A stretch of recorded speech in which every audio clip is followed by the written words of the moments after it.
Muy buenas tardes. ¿Qué tal? Muy buenas tardes. Hoy ha llegado uno de los días más esperados por los estudiantes que aspiran a entrar a la universidad, precisamente el día del arranque de la EBAU. Y vamos a estar en los dos puntos principales, en la Universidad de La Laguna y en la de Las Palmas de Gran Canaria. Vámonos directamente con Luz Martín. Adelante, Luz. 2040 alumnos de Humanidades y Ciencias Sociales se presentan en el día de hoy a la fase general de la EBAU en la provincia de Santa Cruz de Tenerife y muchos de ellos lo hacen en la Universidad de La Laguna, donde nos encontramos ahora mismo. Ellos acaban de terminar el tercer examen del día de hoy, que es el de Historia o Filosofía, según lo que hayan elegido. Y les puedo adelantar que en los pasillos se respiran muchísimos nervios, eso aquí en la Universidad de La Laguna. Pero, Hanna Recio, ¿cómo está el ambiente en Gran Canaria? Muy buenas tardes, compañera. Pues como te puedes imaginar, aquí también se respiran y se ha respirado mucho nervio, pero también muchas ganas y mucha ilusión por cerrar esta etapa. Y hasta hora de la tarde también aquí en la Universidad de Las Palmas de Gran Canaria los alumnos acaban de salir de ese tercer examen que han tenido hoy. Nosotros hoy hemos estado acompañándoles en este día tan especial y en tan solo unos minutos estaremos con ellos para preguntarles cómo les han ido estos primeros exámenes. Pues sí, estaremos con ellos y, bueno, muchísima suerte a los que estén todavía haciendo esos exámenes y a los que los hayan hecho durante toda la mañana.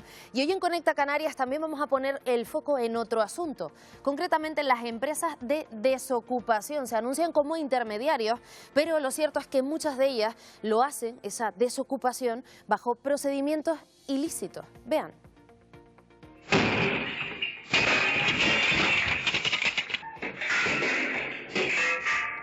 Hoy, sos, está oyendo.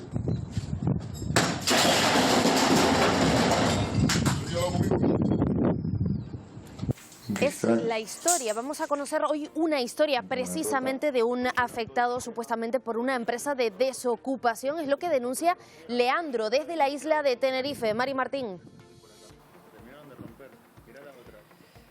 Sí, esta tarde les vamos a actualizar el caso de Leandro y su familia, que recordemos llevaban 8 años residiendo en una vivienda que pertenece a un fondo buitre. Nos lo va a actualizar él mismo. Leandro, ¿qué pasó ayer? Que no resistimos el ataque y el acoso y decidimos irnos de donde vivimos. Han tenido que abandonar esa vivienda. Se lo ampliamos en unos minutos en Conecta Canarias. Eso es una pequeña parte del programa. Tenemos muchísimo más en tan solo unos minutos aquí en Televisión Canaria. Hasta ahora.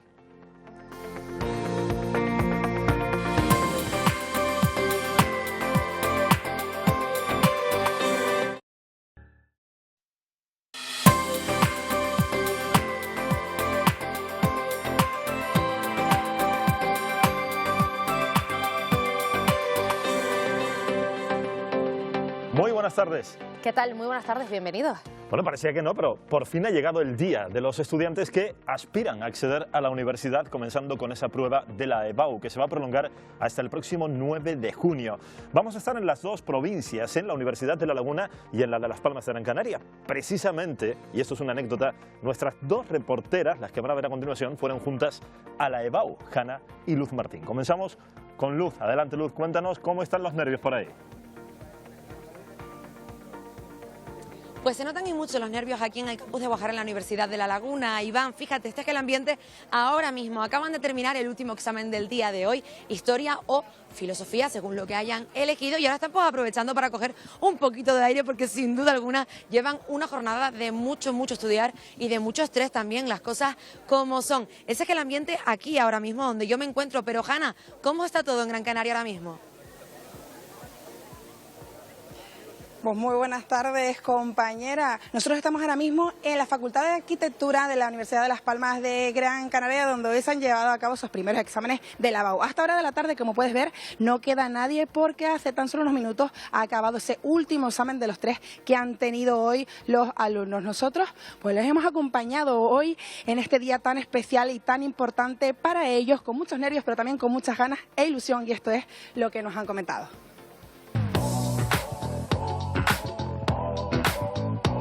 Estaba súper nerviosa, además ayer me intenté dormir a las 9 de la noche, nada. La verdad que bastantes nervios. Los días anteriores también han sido mucho de tensión, porque hay que estudiar mucho. Yo voy por música, entonces tengo que hacer como 3 veces el mismo examen y es como un poquillo jodido. Matemáticas, o sea, es el que más miedo le tengo. Para mí el examen más difícil fue, va a ser el de Historia de España. Yo estoy entre 2 opciones, Ciencias de la Actividad Física o el Deporte o ADE. Derecho Internacional.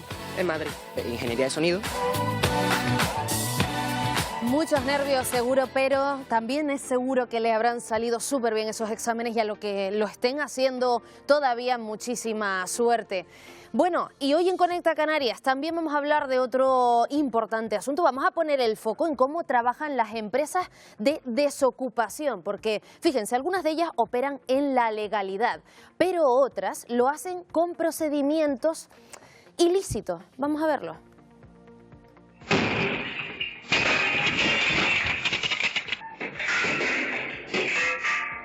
Oye, socio, ¿me está oyendo?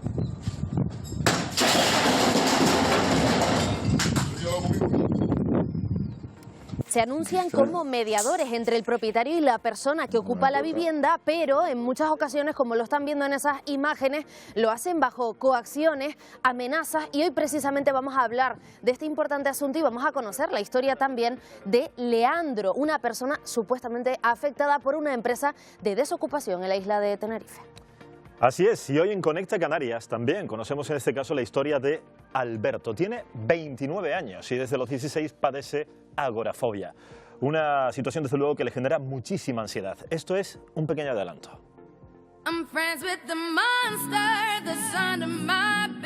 Mi peor pesadilla, el miedo, mi propio miedo a sentir esa sensación. Yo siempre he dicho que un trastorno así es como un demonio sin careta, sin rostro. Yo me aislaba de la sociedad, lo que intentaba coger aire y esperar a que pasara ese miedo irracional tan terrible. Cuando salí a la calle realmente era como un suplicio, era como algo anormal. Yo lo único que deseaba era estar en casa. Y en cuanto al tiempo, parece que se van confirmando los detalles de esa pequeña borrasca, de ese coletazo, como hablábamos ayer, que nos va a empezar a afectar a partir de mañana por la tarde. Pero lo cierto es que, Adrián Cordero, buenas tardes. Buenas tardes. Al final parece que no va a ser gran cosa. No, tú lo has dicho muy bien, ese pequeño coletazo. Has dicho, pues casi va a ser eso, casi va a ser eso, una coletita. Bueno, claro, también es verdad, y yo le decía el lunes, ¿no? Estamos en junio, ¿vale? Tampoco podemos pedirle ahora a nuestro clima grandes alegrías. También les decía el lunes, aunque escuchen la palabra dana, que finalmente va a ser casi más una borrasca que una dana, esto no quiere decir, no es sinónimo sistemáticamente de lluvias torrenciales, de grandes inundaciones, de grandes problemas, no, es sencillamente sinónimo generalmente de una inestabilización de la atmósfera y de algunos chaparrones. Y bueno, en líneas generales eso sí que es lo que vamos a tener, sí que vamos a tener más inestabilidad a partir de la jornada de mañana, empezaremos a notarla, pero será sobre todo durante el día del viernes cuando empecemos a notar más esos efectos. Una dana que menos es nada, sobre todo teniendo en cuenta que estamos en el mes de junio. Bueno, de momento hoy no es verdad que no notamos sus coletazos, no notamos todavía sus efectos, pero sí tenemos nubes abundantes en muchos puntos del archipiélago y no solo en las vertientes orientadas al norte. Por ejemplo, en Tenerife, en el sur y en el sureste también están teniendo nubes abundantes. Por ejemplo, en Granadilla de Abona. Mari Martín, cuéntanos. Pues sí, un día más las nubes son abundantes en el sur de Tenerife, incluso más que en las vertientes orientadas al norte de la isla. Fíjense, por ejemplo, en la imagen que tenemos ahora mismo en Granadilla de Abona. Y es que en contra de esa idea generalizada de que la panza de burro es algo que afecta sobre todo al norte de las islas, pues lo cierto es que son muchos los días en los que Tenerife parece estar invertida y las nubes son más abundantes en el sur que en el norte. Y por cierto, que esta situación va a continuar durante los próximos días, porque con el acercamiento de esa pequeña dana o borrasca al archipiélago, las nubes van a crecer con mucha más facilidad y en las vertientes sur y orientales de las islas. Así que será precisamente esta zona de Tenerife una de las que se podría ver más afectada por las lluvias que ya se esperan para mañana por la tarde, pero que sobre todo van a ser más intensas durante la jornada del viernes. Una situación que, eso sí, será pasajera. Bueno, como todo en esta vida, todavía el sábado esperamos algunos chubascos, pero a partir del domingo volverá el tiempo estable a todo el archipiélago. Me ha hecho gracia, Mari, gracias. Eso de será pasajera como todo en la vida, ¿no? Claro, bueno, lo bueno y lo malo. Cuando estamos en una mala racha decimos, bueno, esto es pasajero. Es verdad que cuando tenemos algo bueno, por ejemplo, lo meteorológico, cuando tenemos lluvias, casi que desearíamos que estuviese lloviendo muchos más días. Pero bueno, insisto, para estar en el mes de junio, ahí lo están viendo. Una zona, la del sureste de Tenerife, turística y que desde luego, bueno, pues estos días no pinta una imagen completamente veraniega. De hecho, esta próxima tarde no descartamos alguna gota en esta zona, pero será sobre todo mañana cuando sí que incluso algún chaparrón ya se pueda producir, aunque los más probables, lo veremos enseguida con la previsión, los esperamos de cara a la jornada del viernes. Bueno, nubes pintando nuestros cielos y ustedes están en su casa y están pensando, Adrián, donde yo vivo también hay nubes, no solo en Tenerife, también tenemos algunas en Gran Canaria, las teníamos allí en el sur de La Palma, incluso dejaban más de 10 litros por metro cuadrado, de manera muy local, eso sí. Voy a hacerle una foto y voy a enviarla, ¿a dónde? Al WhatsApp de Conecta Canarias al 627-683-040, 627-683-040. Ahí nos pueden mandar, bueno, pues esas nubes, esas lluvias que tendremos estos próximos días y, por cierto, que con la proximidad de esa borrasca, lo que seguro que van a ser mucho más espectaculares son los atardeceres en el paraíso, porque claro, la borrasca nos traerá algunas nubes altas, nos traerá también nubes de tipo medio, así que el colorido está garantizado, pero de momento el atardecer en el paraíso en las últimas horas también nos ha dejado impresionados.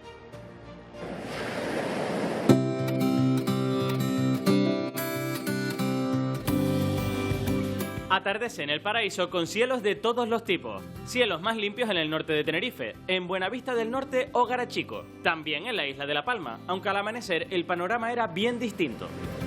Porque en estos días de calma, las nubes aparecen sobre todo al principio y al final de la jornada, quedando posteriormente los cielos más limpios. Cielos que poco a poco se irán enturbiando de la mano de una dana que, aunque no dejará gran cosa, tampoco podemos decir que vaya a quedar en nada, sobre todo teniendo en cuenta la época del año en la que nos encontramos, en la que siempre es bienvenida cualquier gota de agua que caiga. Esperaremos pues con calma a que lleguen esas nubes, que en cualquier caso serán pasajeras, porque a partir del domingo vuelven nuestros alisios y volverá también la solajera. Lo que no llegan todavía son las temperaturas veraniegas que, una semana más, la que viene, se mantendrán lejos de nuestro archipiélago. De momento disfrutemos de unos atardeceres que, en los próximos días, serán un poco más movidos. Un poquito más movidos los atardeceres en los próximos días.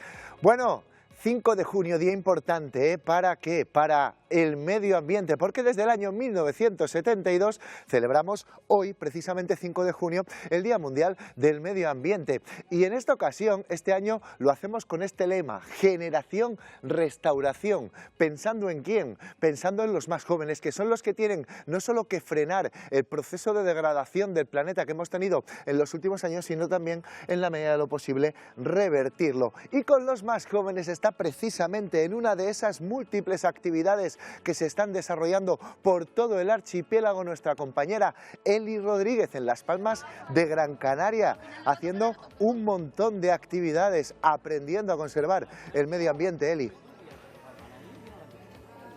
Muy buenas tardes, Adrián. Pues así es, como cada 5 de junio, hoy celebramos el Día Mundial del Medio Ambiente. Además, con el foco puesto en ese lema, la restauración del mundo. Por eso, con el foco puesto en restaurar el planeta y además frenar la desertificación y la sequía. Porque, no sé si sabían este dato, pero el 70% del territorio de Canarias está en riesgo de desertificación. De hecho, pues esa desertificación avanza de media en el año 6 kilómetros cuadrados, que es muchísimo. Por eso hoy, en Las Palmas de Gran Canaria, pues no he querido perder la oportunidad de concienciar a los ciudadanos de la capital con estos talleres tan formativos. Y aquí tenemos hoy con nosotros a Luis, que Luis es el monitor de este taller de semillas de Fukuoka. Luis, ¿en qué consiste este taller? Pues bueno, consiste en hacer bolitas de arcilla que dentro contiene semillas que sirven para reforestar zonas. Nosotros utilizamos normalmente semillas de las medianías, que serían árboles de las medianías, que sería de drago, y tendríamos por aquí también de tabaiba, de sabina y de lentisco. Y luego con estas bolitas, ¿qué se hace con estas bolitas? Una vez se hacen las bolitas, las dejamos secar y se ponen al sol. Durante una semana o así se secan y luego se lanzaría en el sitio en donde querríamos que saliese esos árboles. Chicos, ustedes aquí están haciendo un montón de bolitas, ¿no? Sí. ¿Cómo se hacen estas bolitas? Pues bueno, para hacer las bolitas estas necesitamos 6 vasos de tierra, de arcilla, o sea, de arcilla de tierra y semilla. A ver, vamos a ver. ¿Qué hay que coger primero? ¿Agüita y tierra? No, primero los 6 vasos de arcilla. Venga, vamos a coger un poquito de arcilla. Vale, ¿cuántos vasitos hay que coger? 6 y tienen que ser todos llenos hasta arriba. Hasta arriba, muy bien. Vale, vamos para allá, chicas. Eli. Después de aquí, estoy yo corriendo por todas partes. A ver, los echamos dentro. Eli, ¿me escuchas? Ahora faltarían ¿Y 4 ahora qué, vasos más de agüita? arcilla. No. Vale, dime, Adrián. No, qué bueno, que digo que están hechos todos unos expertos, o sea, felicítales de mi parte porque lo están haciendo de maravilla. Yo que alguna vez he hecho bombas de semillas, lo están haciendo de maravilla. Muchísimo, aquí todos son expertos, todos saben cómo hacerlo a la perfección, ¿eh? Y además tenemos aquí un montón de bolitas que solo falta que se sequen, que estas están recién hechas y luego ya pues se secan y cuando estén sequitas ya se pueden esparcir por el campo para que crezcan plantitas. Qué maravilla, de verdad. Pues chicos, les dejamos aquí con las manos en la masa que vamos a empezar a amasar estas bolitas y luego ya pues se las enseñaremos. Eso, Eli, mánchate un poco tú también las manitas, claro que sí. Bueno, qué maravilla, qué maravilla. Involucrar a los más jóvenes en estos procesos, lo que están viendo son bombas de semillas que, como decía muy bien ese técnico, después sirven para la restauración ambiental. Hablaremos más de medio ambiente esta tarde, volveremos a esos talleres en Las Palmas de Gran Canaria, hablaremos también de la obligación, no solo el derecho, sino la obligación que tenemos de proteger nuestro medio ambiente, lo haremos en unos minutos, pero de momento lo que quiero que vean ya, ahí dejamos a los chiquillos con las manos en la masa y en la arcilla y en las semillas. Y quiero que veamos la previsión de cara a, bueno, estos días que nos traen algunos cambios en el tiempo con esos primeros chubascos que llegarían mañana, sobre todo a las vertientes orientales de La Palma y de Tenerife. No descartamos que igual hoy ya caiga alguna gota, pero mañana por la tarde sí, como se acerca esa borrasca, ya conseguirán crecer con más facilidad esas nubes de evolución, aunque como les comentaba, el día más inestable, más revuelto entre comillas, y siempre pongo esas comillas, será el viernes. Entonces sí que los chaparrones, los chubascos puntualmente intensos de manera local pueden llegar a esa parte oriental. Siempre piensen la mitad oriental de todas las islas que están viendo, porque es la que seguramente va a ser la más afectada. La Palma, Tenerife, Gran Canaria y también Lanzarote. No quiere decir que vaya a ser en los únicos puntos donde va a llover. Tendremos lluvias también en El Hierro, en La Gomera, en Fuerteventura o La Graciosa, pero sí pensamos que en estas 4 islas serán las precipitaciones más importantes. Unas precipitaciones que, como decía Mari Martín hace unos minutos, es que me ha hecho gracia, todo lo bueno y lo malo se pasa. Bueno, pues sí, se pasarán rápido y el sábado ya quedarán solo, como están viendo, chubascos residuales que se volverán a producir, sobre todo con algo más de intensidad en estas 4 islas, pero pensamos ya que con menos fuerza que los de la jornada del viernes, que no van a ser, Iván, Elena, los de la jornada del viernes, nada del otro mundo. Es decir, pero son unos chaparrones, pero es que estamos en junio. Yo creo, Elena, el paraguas lo estrena, fíjate lo que te digo. El paraguas lo voy a estrenar en junio, imagínate. Imagínate, ¿qué más le podemos pedir a la vida? Bueno, desde luego que nos viene estupendo, pero tenemos de todo, ¿no? Un poquito de lluvia y un poquito más de estabilidad para el fin de semana. Exactamente, para el final, de todo ¿no? un poco. Pues muy bien, pues enseguida volvemos contigo, Adrián Cordero, compañero. Perfecto, hasta ahora. Estrenar el paraguas en junio, cuando menos lo esperaba, Bueno, insólito, Raro cuanto menos. iba a decir insólito, pero bueno, con el cambio climático no es tan insólito. Bueno, nos acompañan hoy en el programa Adrián Jerez, Yaniri Alfaya, María Sosa y Lito Mesa. Bienvenidos a los 4, un placer tenerles aquí. Buenas tardes. Ante la ocupación de una vivienda, son muchos los propietarios que optan por contratar los servicios de una empresa de desocupación. En España hay muchas, pero no todas operan de la misma forma. Vean.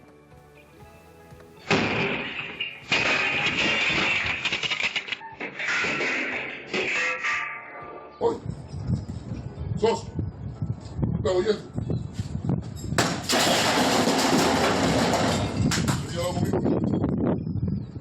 Las empresas de desocupación se encargan de mediar entre los propietarios y los ocupas, todo lo contrario de lo que estamos viendo. Algunas lo hacen de forma correcta y conforme a la ley, otras son denunciadas por utilizar métodos violentos e intimidatorios.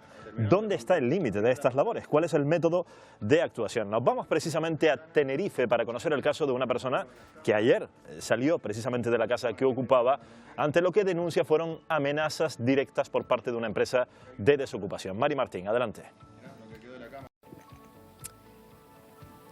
Así es, tal fue según las palabras del propio Leandro, según nos ha contado, tal fue el acoso que sufrieron, que anoche precisamente, él y su familia tuvieron que desalojar esa vivienda en la que residían. Leandro nos acompaña esta tarde.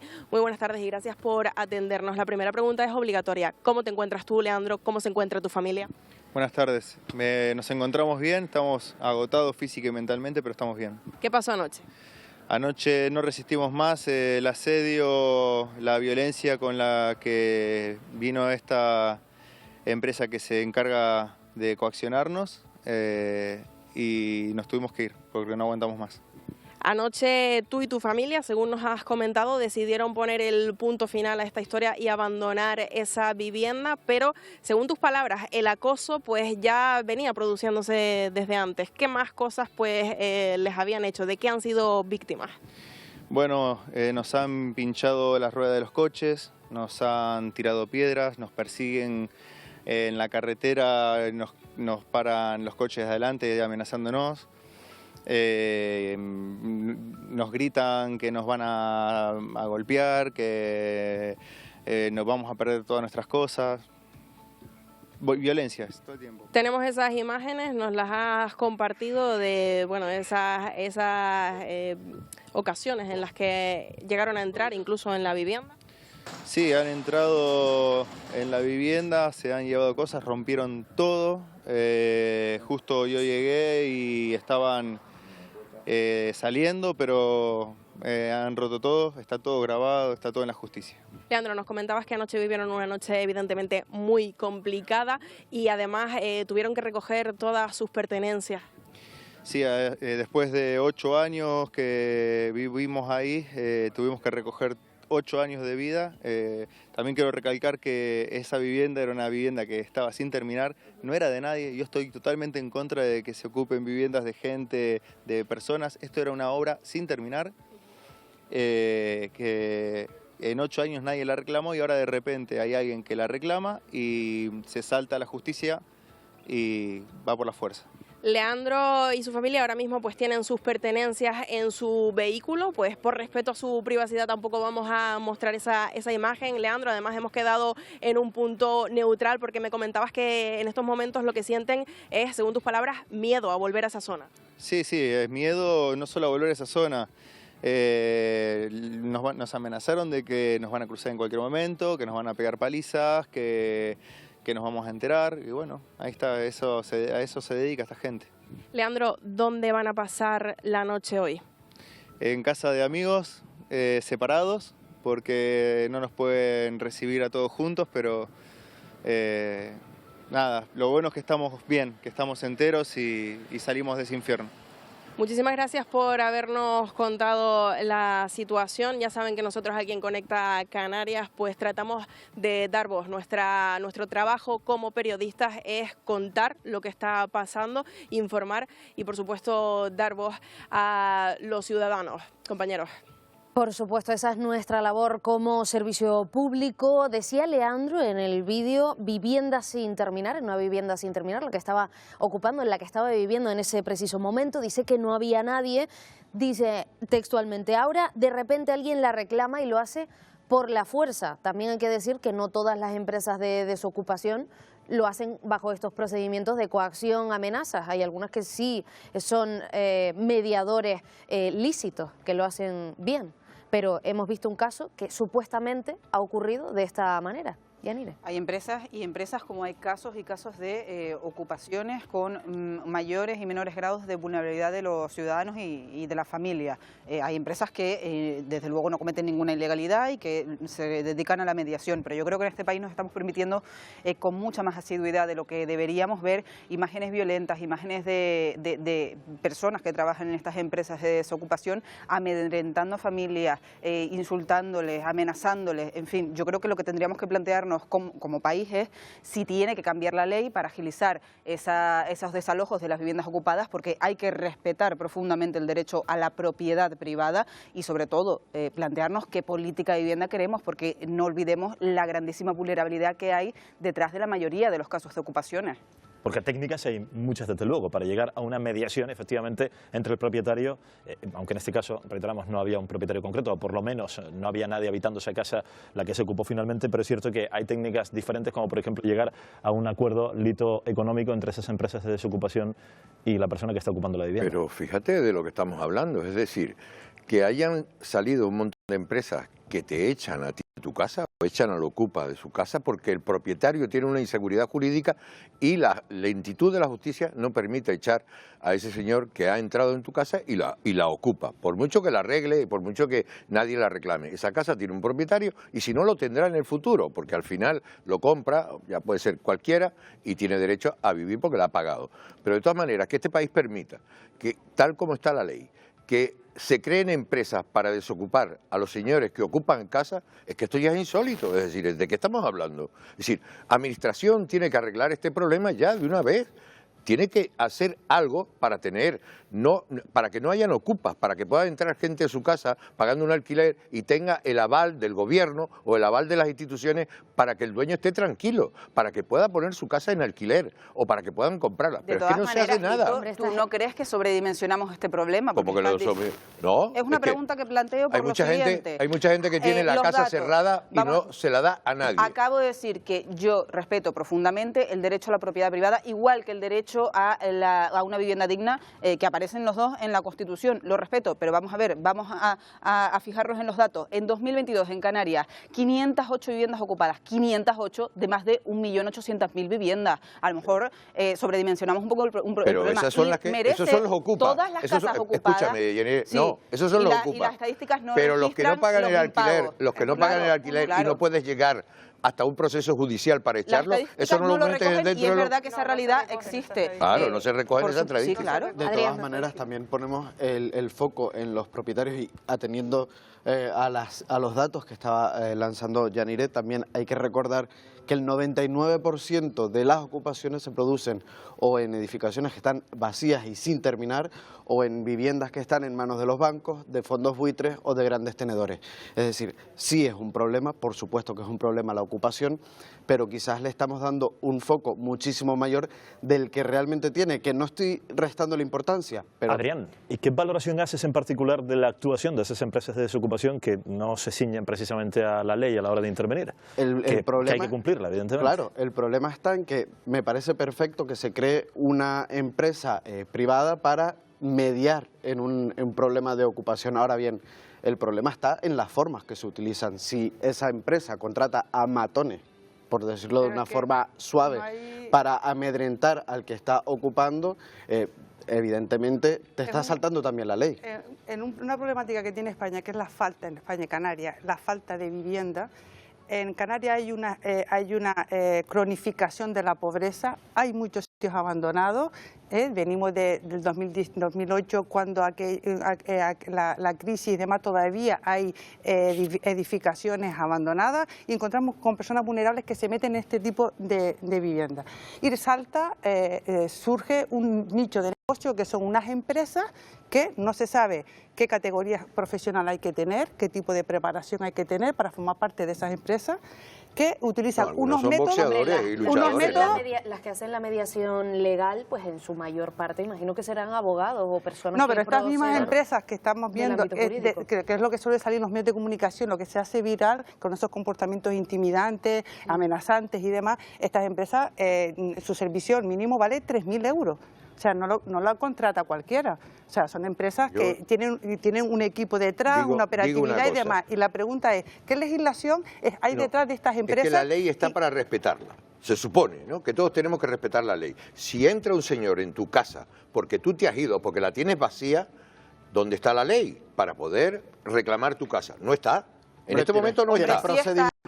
Tiene procedimientos que tardan una eternidad y que se eternizan y que al final, si eres vulnerable, no te pueden echar tampoco de ahí. Tardan, pero eso no te da pie a que tú te tengas que saltar el procedimiento legal. No, si eres vulnerable no te echa nadie de la casa. No, ahora pero mismo. Digo que si hay causas legales para llegar a ese desalojo, si tú como propietario te lo saltas contratando a este tipo de empresa, al final tú también te estás saltando la ley. Pero tampoco puedes contratar una empresa si tú tienes una casa alquilada. La práctica de algunas empresas en particular, que es lo que estamos también denunciando. Pero es que no deberían existir empresas, Iván. O sea, esas empresas no deberían existir en este país. Que hay muchos ejemplos que podríamos poner a lo largo de la tarde. Por ejemplo, porque si existen esas empresas, les das un agujero, les das un nicho para intimidar. Lito, estamos hablando de la Perdón. Es imposible.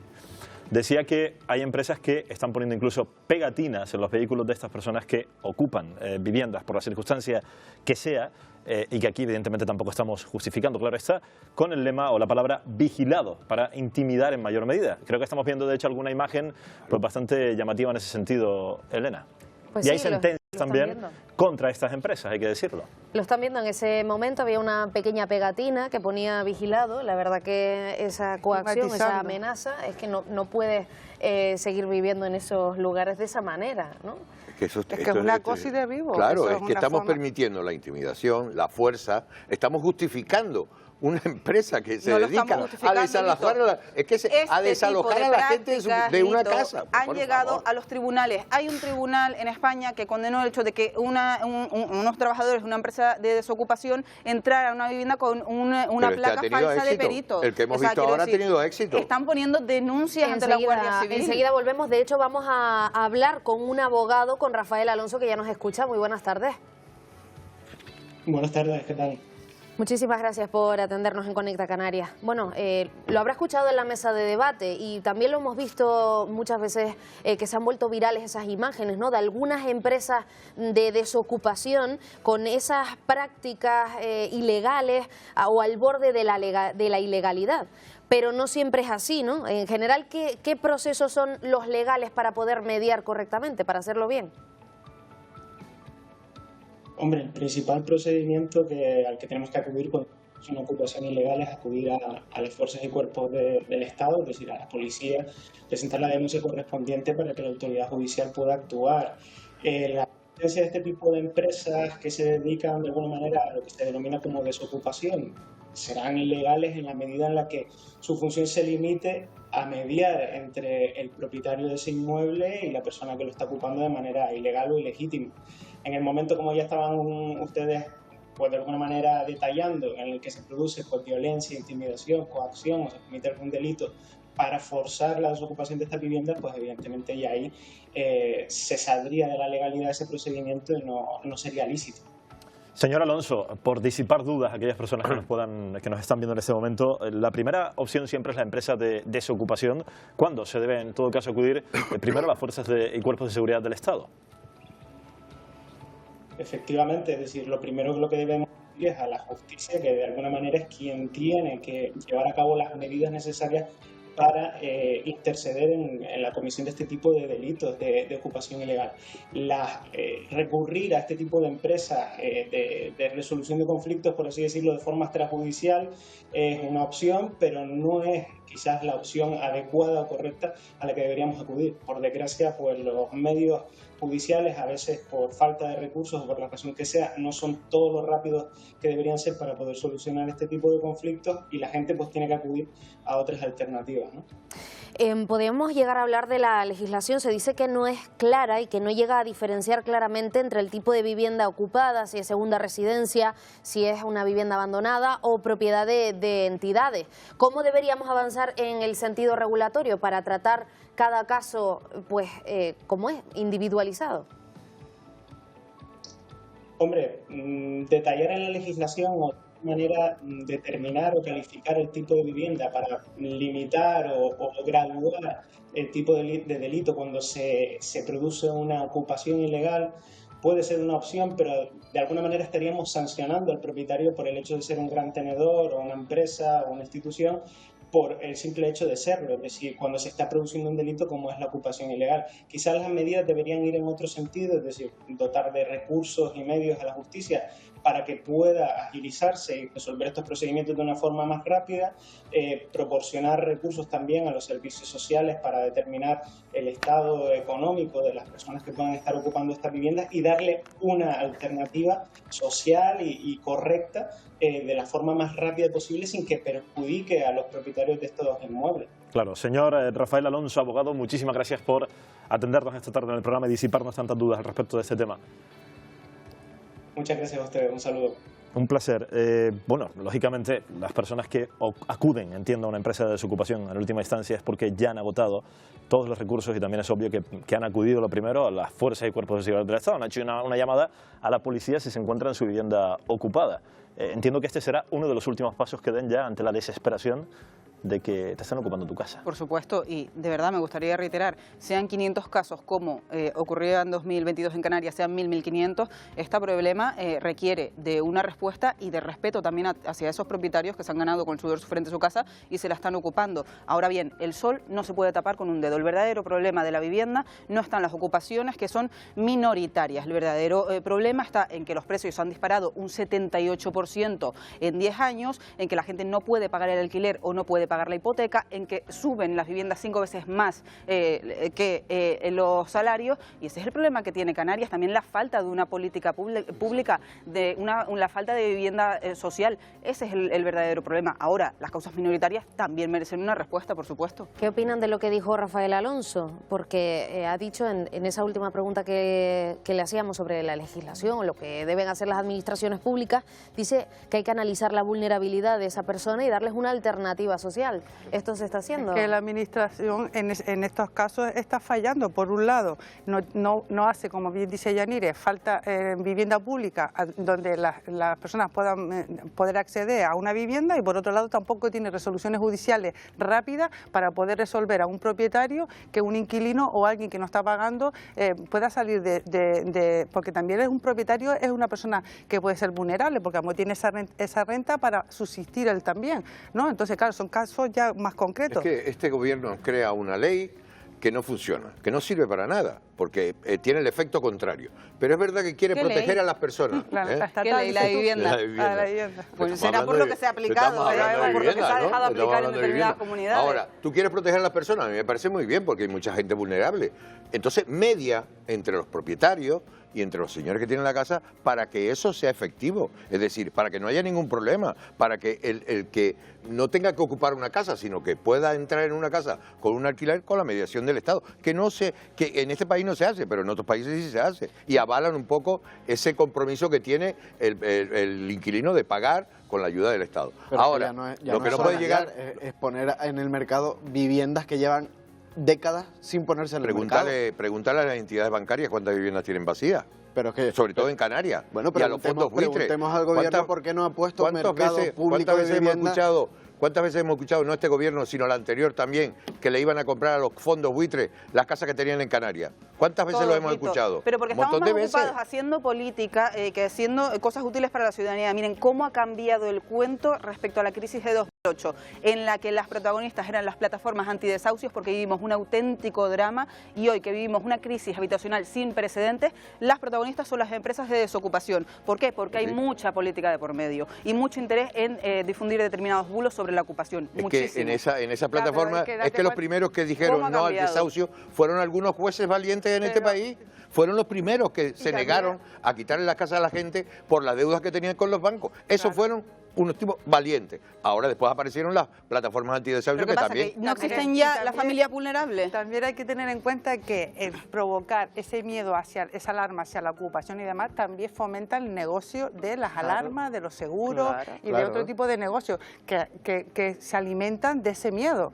¿vale? Entonces, también las informaciones hay que cogerlas con cierta pinza, porque fomenta un tipo de negocio y economía que les interesa a aquellos que están detrás. Y que lo estamos viendo ya, porque 7 de cada 10 españoles ya considera que el problema, que la ocupación es un problema grave en este país. A ver, que en el conjunto del Estado no llega ni al 1% del total de viviendas que hay. Los datos no avalan ese discurso, entonces con lo cual hay que pensar que detrás de ese discurso, valga la redundancia, hay otro tipo de interés que se nos esconde.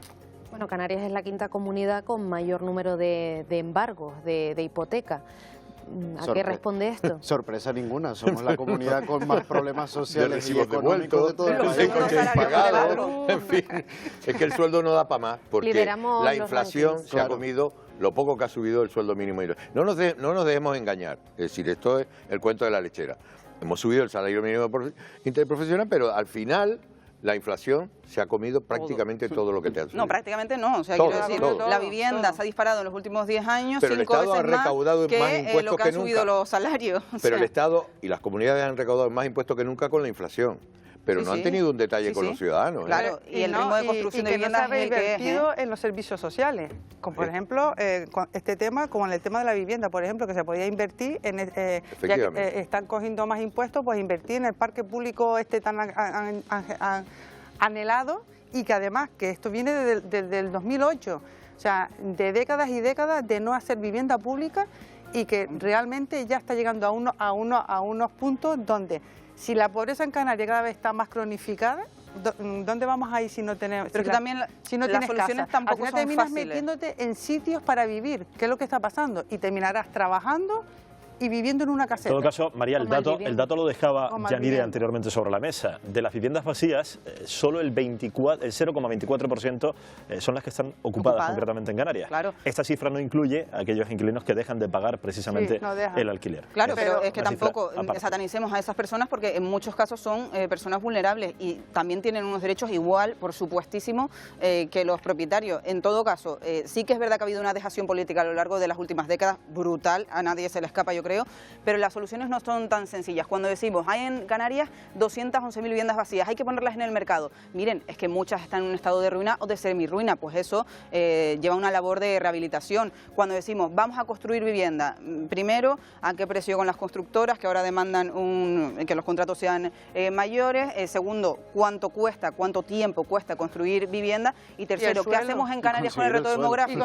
Construimos viviendas a tutiplén para atraer a más población cuando estamos diciendo que ya no cabemos más con la que tenemos. Tenemos que arreglar lo que tenemos. Es decir, sí podemos echar a una anciana que cobra una pensión de 500 euros porque ha dejado de pagar el alquiler. Esa sí la podemos echar porque tiene un contrato de alquiler, deja de pagar y la echa el dueño. Lito, ahora, un ocupa no lo podemos ¿dónde echar? se están aplicando los topes al alquiler de la ley de vivienda? ¿Dónde? Pero ¿por qué a un ocupa no se le puede echar de su casa y a esta anciana sí? O a esta gente que no son vulnerables. Bueno, pues vamos a seguir muy pendientes de la situación de la vivienda en Canarias, de esa emergencia habitacional. Nosotros hacemos una breve pausa, pero no se muevan porque queda muchísimo Conecta Canarias por delante. Hasta ahora.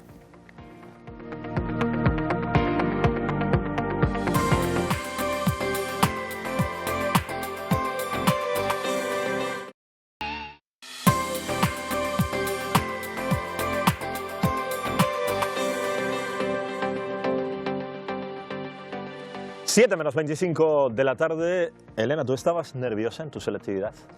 Pues, si te digo la verdad, muchísimo, porque además necesitaba una nota de corte, como les llaman ahora, súper alta, y entonces pues tenía esa presión, pero bueno, lo normal, ¿no? Muchos nervios.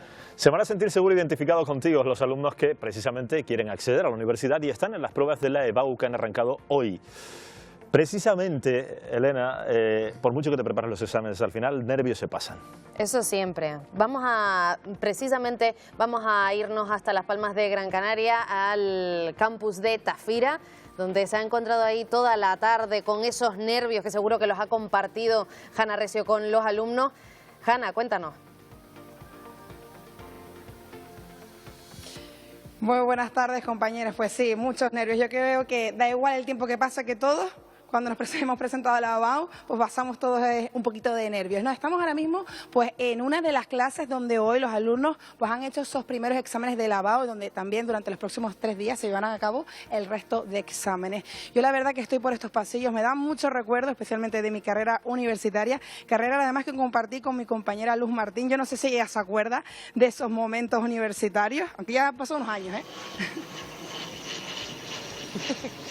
¿Cómo me voy a olvidar? Fueron 4 años en la Facultad de Periodismo de la Universidad de La Laguna, querida compañera Hanna, y por supuesto me acuerdo también de los nervios que pasé yo en mi selectividad. Lo pasé bastante mal, eso sí, recuerdo que tenía muchas ganas de comer tarta de 3 chocolates y cuando llegué a casa mi madre me había preparado una. Eso no se me va a olvidar nunca en la vida. Aquí ya está la cosa bastante tranquilita porque ya los alumnos han terminado sus exámenes, pero ¿dónde están muchos de ellos?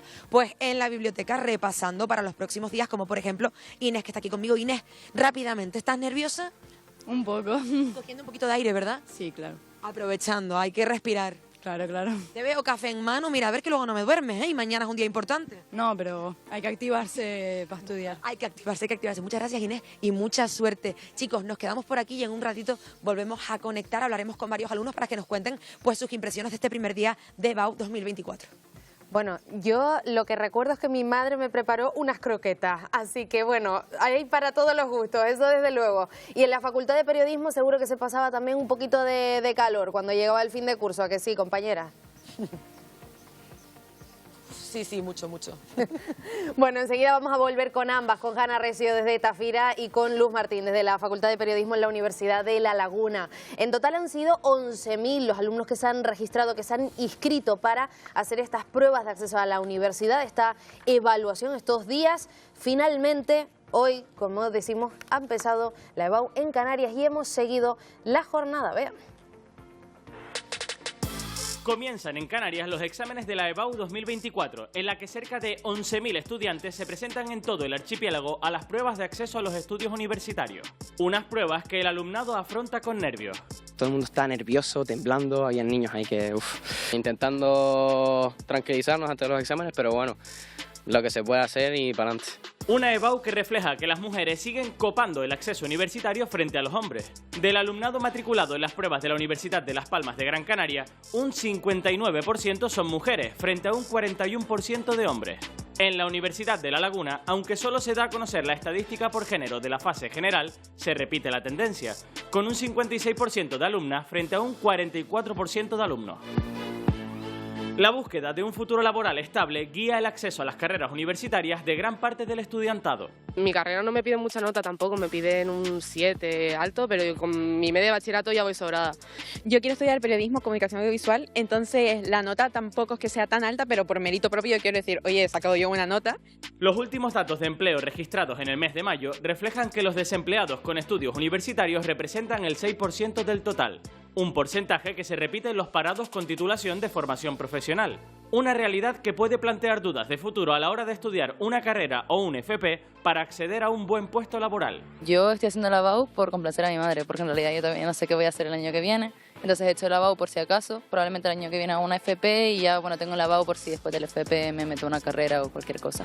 La EBAU se prolongará hasta el próximo 8 de junio en las 2 universidades públicas de las islas.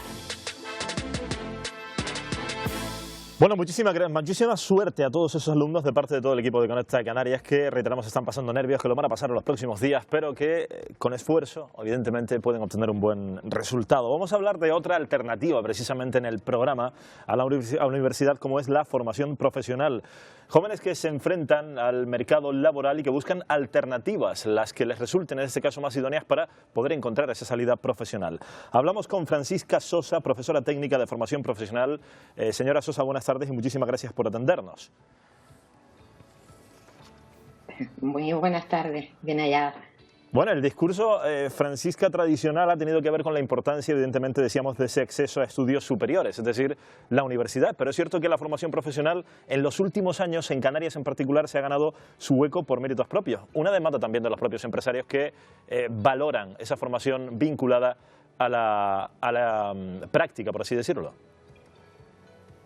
Sí, todavía queda mucho por recorrer en este aspecto, porque la formación profesional todavía no se conoce el gran abanico que tiene tampoco, las posibilidades de acceso a estudios superiores. Hay bastante desconocimiento todavía en algunos sectores de la población. Hay personas, alumnos que deciden incluso hacer ambas, ¿no? No sé cómo lo hacen, la verdad, FP y universidad, algunos los combinan, son auténticos héroes, los diría yo. Unos se dedican pues a la universidad, luego van a FP. ¿Qué opina de esta combinación, por ejemplo? Bueno, ahora es una necesidad. Antiguamente, si no estudiabas, tenías trabajo. Si te preparabas tenías el trabajo que querías. Yo creo que ahora hacen falta las dos cosas. Hay que formarse en la parte profesional, donde adquiere pues destrezas y habilidades, y en la universidad pues adquirir conocimientos, la investigación. Así que ahora mismo en el mundo en el que estamos tan global necesitan pues las dos cosas. Francisca, ¿cree que ha llegado a funcionar la formación profesional dual en las islas? Por ejemplo, se ha implementado en turismo, alumnos que continúan con su formación, en este caso, y trabajando en diferentes países de la Unión Europea. Sí, vamos a ver, la formación dual ahora mismo está en pañales, digamos, porque no es una práctica que tenía España. En el caso de la formación profesional, desde 2006, desde la LOE, lo que se hacía eran prácticas de empresa. Ahora lo que se está buscando no es hacer prácticas, sino que la empresa forme a futuros trabajadores, y de eso se trata. Entonces hay que hacer ahora mismo un cambio importante en los empresarios. El empresario español quiere un trabajador polivalente, y no es igual en otros países de la zona en Europa. Está más la especialización, llevan más tiempo trabajando la dual, pero yo creo que es un acierto. Bueno, algo que ha entrado en debate en los últimos años es esa fuga de cerebros, por así decirlo, de los jóvenes canarios. Muchos se marchan a estudiar fuera. ¿Cree que en este sentido, para evitarla, la FP ha ayudado? Bueno, la formación profesional... La formación profesional, sí es verdad que ahora mismo están los Erasmus. Es bueno también formarse en idiomas porque es un valor importante. Y en la formación profesional pues se ha integrado también ese tipo de módulos que son transversales. Para que no se nos vayan nuestros estudiantes hay que darles una oferta enriquecedora, un trabajo digno, un trabajo donde se les valore, y yo creo que los empresarios ahora mismo están en ello también. Tenemos que valorar que hay muchos empresarios que están preocupados y que colaboran en la formación desde hace unos cuantos años. Francisca Sosa, profesora técnica de formación profesional, gracias por haber participado en el programa, un placer. Gracias a ustedes. Lito Mesa. Yo, mucha suerte a los que se van a examinar de la EBAU. Oigo hablar mucho la palabra nervios, pero me gustaría que los nervios aparecen casi en las últimas horas, pero sí me gustaría hablar casi siempre de preparación, de estudio, para llegar a hacer lo que tú quieres. Pero esto es una contradicción en sí misma, es decir, no me pueden estar lanzando el mensaje de parte de las instituciones y de parte de algunos empresarios de que te formes, de que tengas lo mejor, que estudies mucho, porque así vas a conseguir trabajo. Y resulta que terminas la carrera universitaria y no tienes trabajo. Porque no, si trabajo tienes. No, no tienes trabajo. Sí, sí tienes trabajo. No, porque no tienes experiencia. Sí. O la cosa es en qué condiciones tienes ese trabajo, pero hay tanto trabajo, Lito, que es que ni siquiera te llegan a ofrecer el trabajo a medida de tu carrera.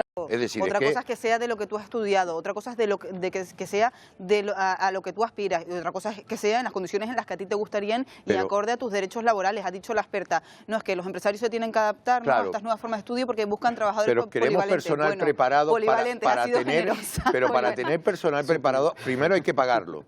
Claro. Vale, empezando por ahí. Y segundo, tienes que ofrecer ese trabajo, porque es que no vamos a estar siempre con con la misma empresa sin avanzar y con las nuevas tecnologías que nos vienen. O sea, es decir, esto va a cambiar mucho.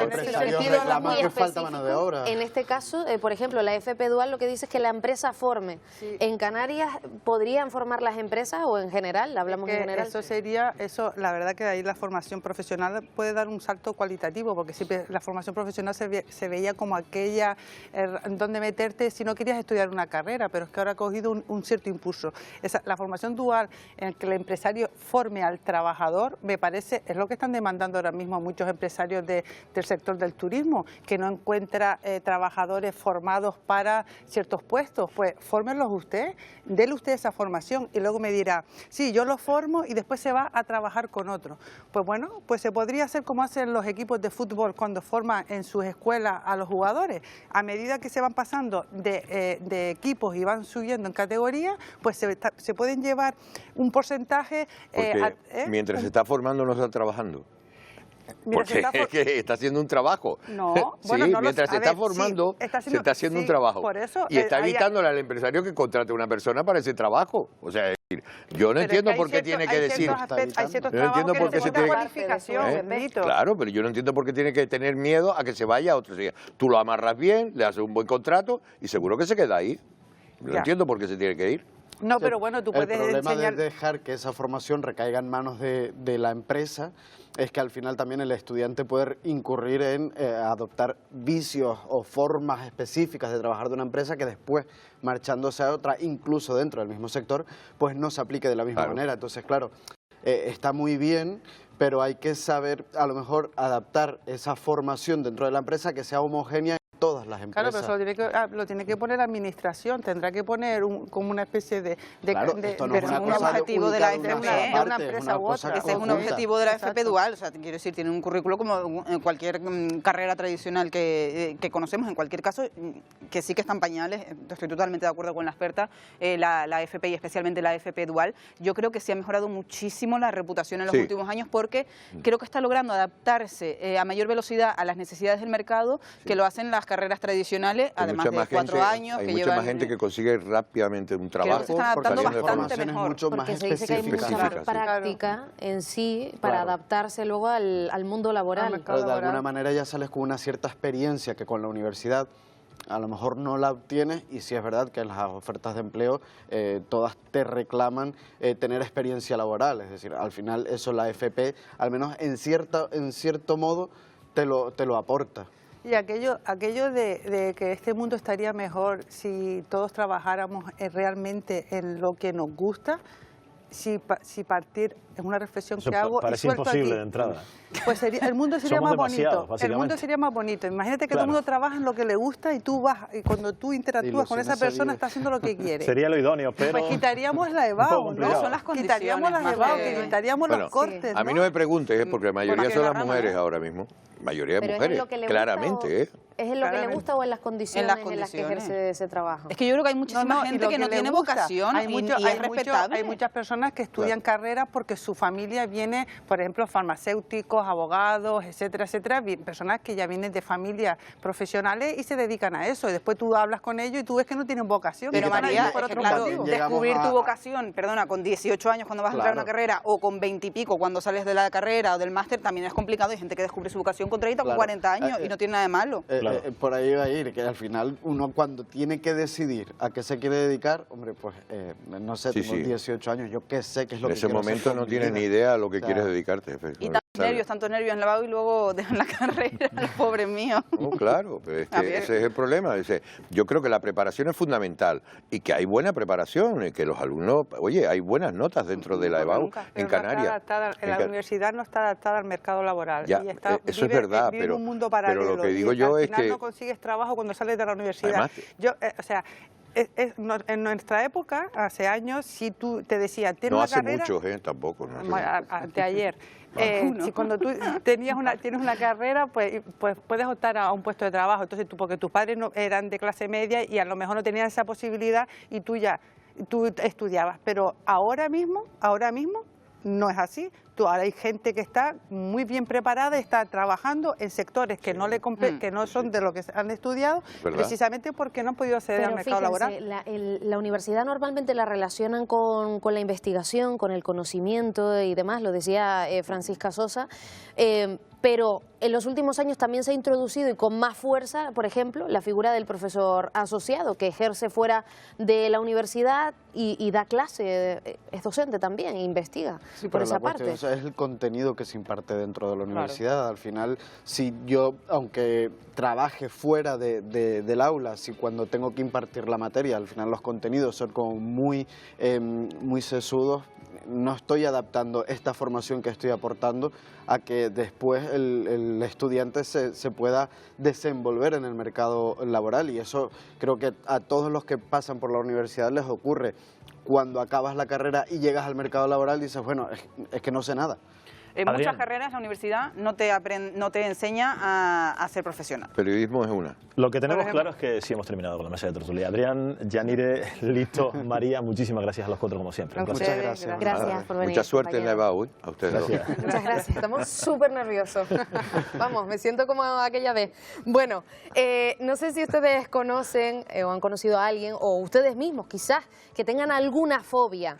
Bueno, ¿y cómo se tratan las fobias? ¿Ustedes se lo han llegado a preguntar alguna vez en el ámbito médico, en el ámbito sanitario? Y vamos a responder estas cuestiones con Mari Martín. Mari, cuéntanos. Pues sí, en Conecta Canarias seguimos aprendiendo acerca de los trastornos mentales. Hoy concretamente les vamos a hablar de agorafobia y de cómo se trata. Les adelanto que se trata en este centro, en Eduardo Vera Psiquiatra, en Santa Cruz de Tenerife, con esta máquina pultera. Esta tarde les vamos a explicar cómo funciona, pero es que además vamos a conocer el testimonio de Alberto, una persona que lleva 13 años conviviendo con agorafobia. Este es un adelanto de lo que vamos a ver.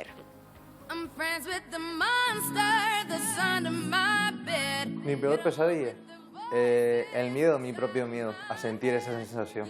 Yo siempre he dicho que un trastorno así es como un demonio sin careta, sin rostro. Yo me aislaba de la sociedad, lo que intentaba coger aire y esperar a que pasara ese miedo irracional tan terrible. Cuando salí a la calle realmente era como un suplicio, era como algo anormal. Yo lo único que deseaba era estar en casa. Ampliaremos, evidentemente, ese asunto que afecta a tantas y tantas personas. Y hoy, 5 de junio, se conmemora precisamente, se celebra el Día Mundial del Medio Ambiente, centrado este año concretamente en la desertificación.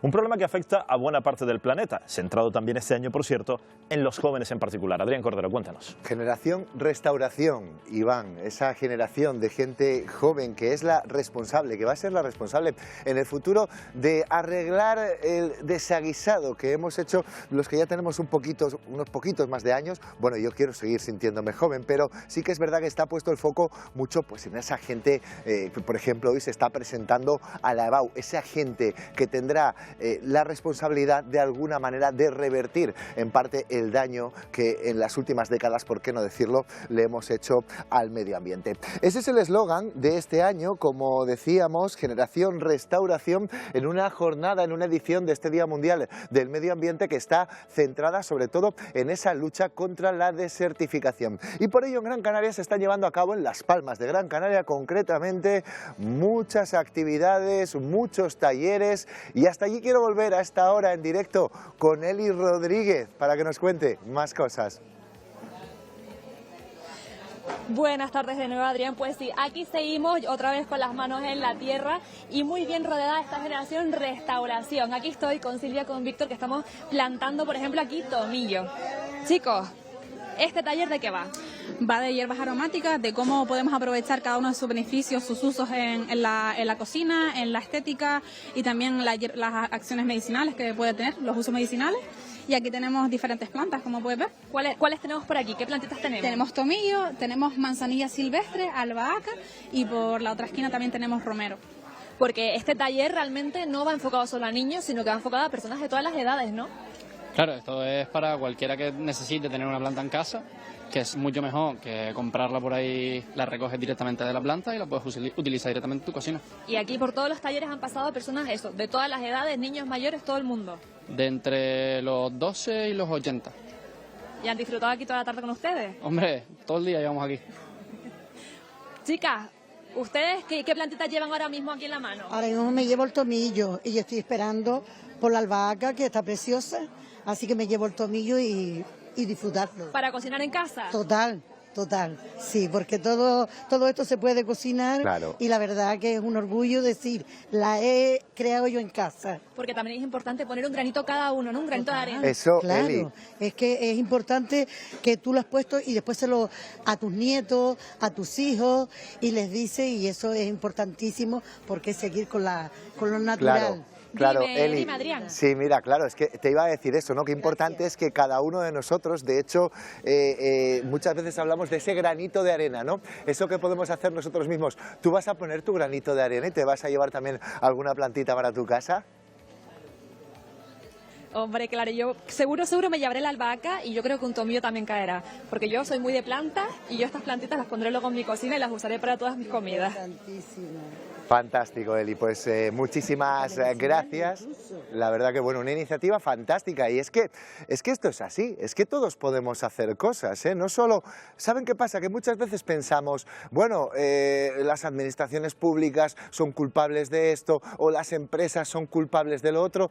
Nosotros tenemos una parte de responsabilidad individual y también tenemos una parte de la responsabilidad de restaurar, es decir, de proteger, de mantener lo que tenemos en nuestro medio ambiente. De eso hablamos precisamente hoy en esta sección, del derecho a disfrutar, pero también del deber a proteger.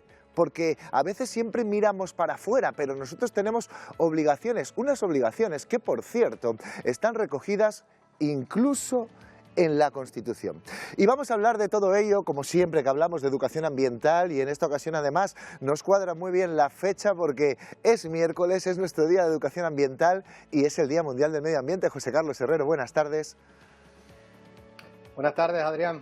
Bueno, yo destacaba eso precisamente, ¿no? Porque a veces pensamos que esto de la protección del medio ambiente es algo relativamente moderno, es algo relativamente nuevo, pero lo cierto es que este Día Mundial nace en 1972 y en la Constitución del 78 ya se contemplan precisamente derechos y deberes en relación al medio ambiente.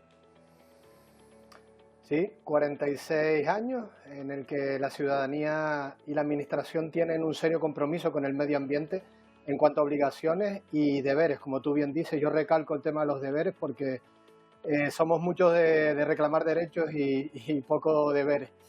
También es importante destacar que en 1999, reforzando este artículo, el 45 de la Constitución Española, vio la luz el Libro Blanco de la Educación Ambiental en España, por lo que hoy es el Ministerio de Transición Ecológica, el MITECO, y que aún reforzó más, como digo, este artículo de la Constitución Española, marcando el camino en cuanto a educación ambiental, protección al medio ambiente, etcétera. Claro, es que es llamativo porque, bueno, hay veces que pensamos que esto es un poco algo altruista, ¿no? De alguna manera, proteger el medio ambiente, defenderlo, pero se habla en ese artículo 45 y concretamente en relación a los poderes públicos y a las instituciones, a las administraciones, de una obligación de llevar a cabo acciones encaminadas a la protección del medio ambiente.